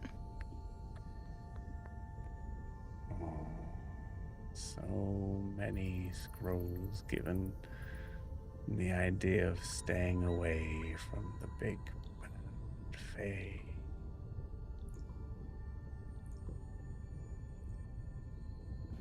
It honestly gives us such a bad name. What is your name?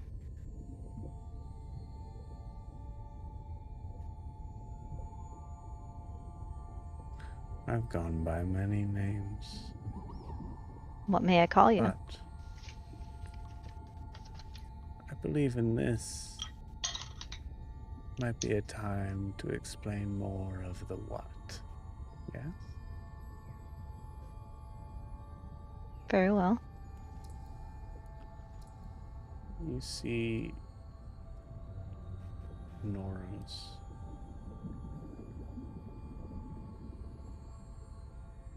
start to keel over. You see him extend a hand out.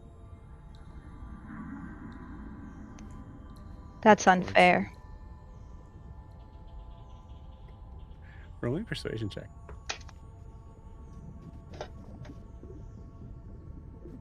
Come on. 9. Okay.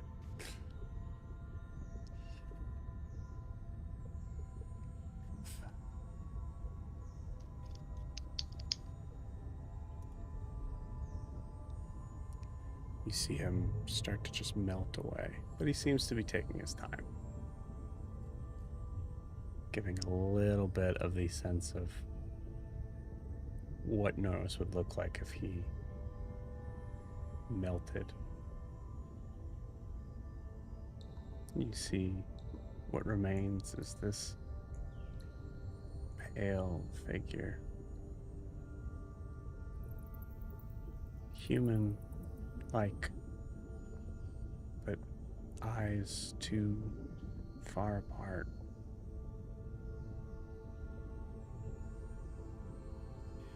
Slits for nostrils, but no nose. Smile. It's just a little too wide. deep, deep purple eyes.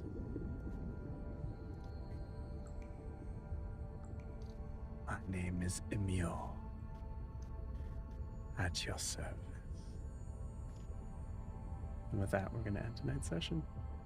See you all next week.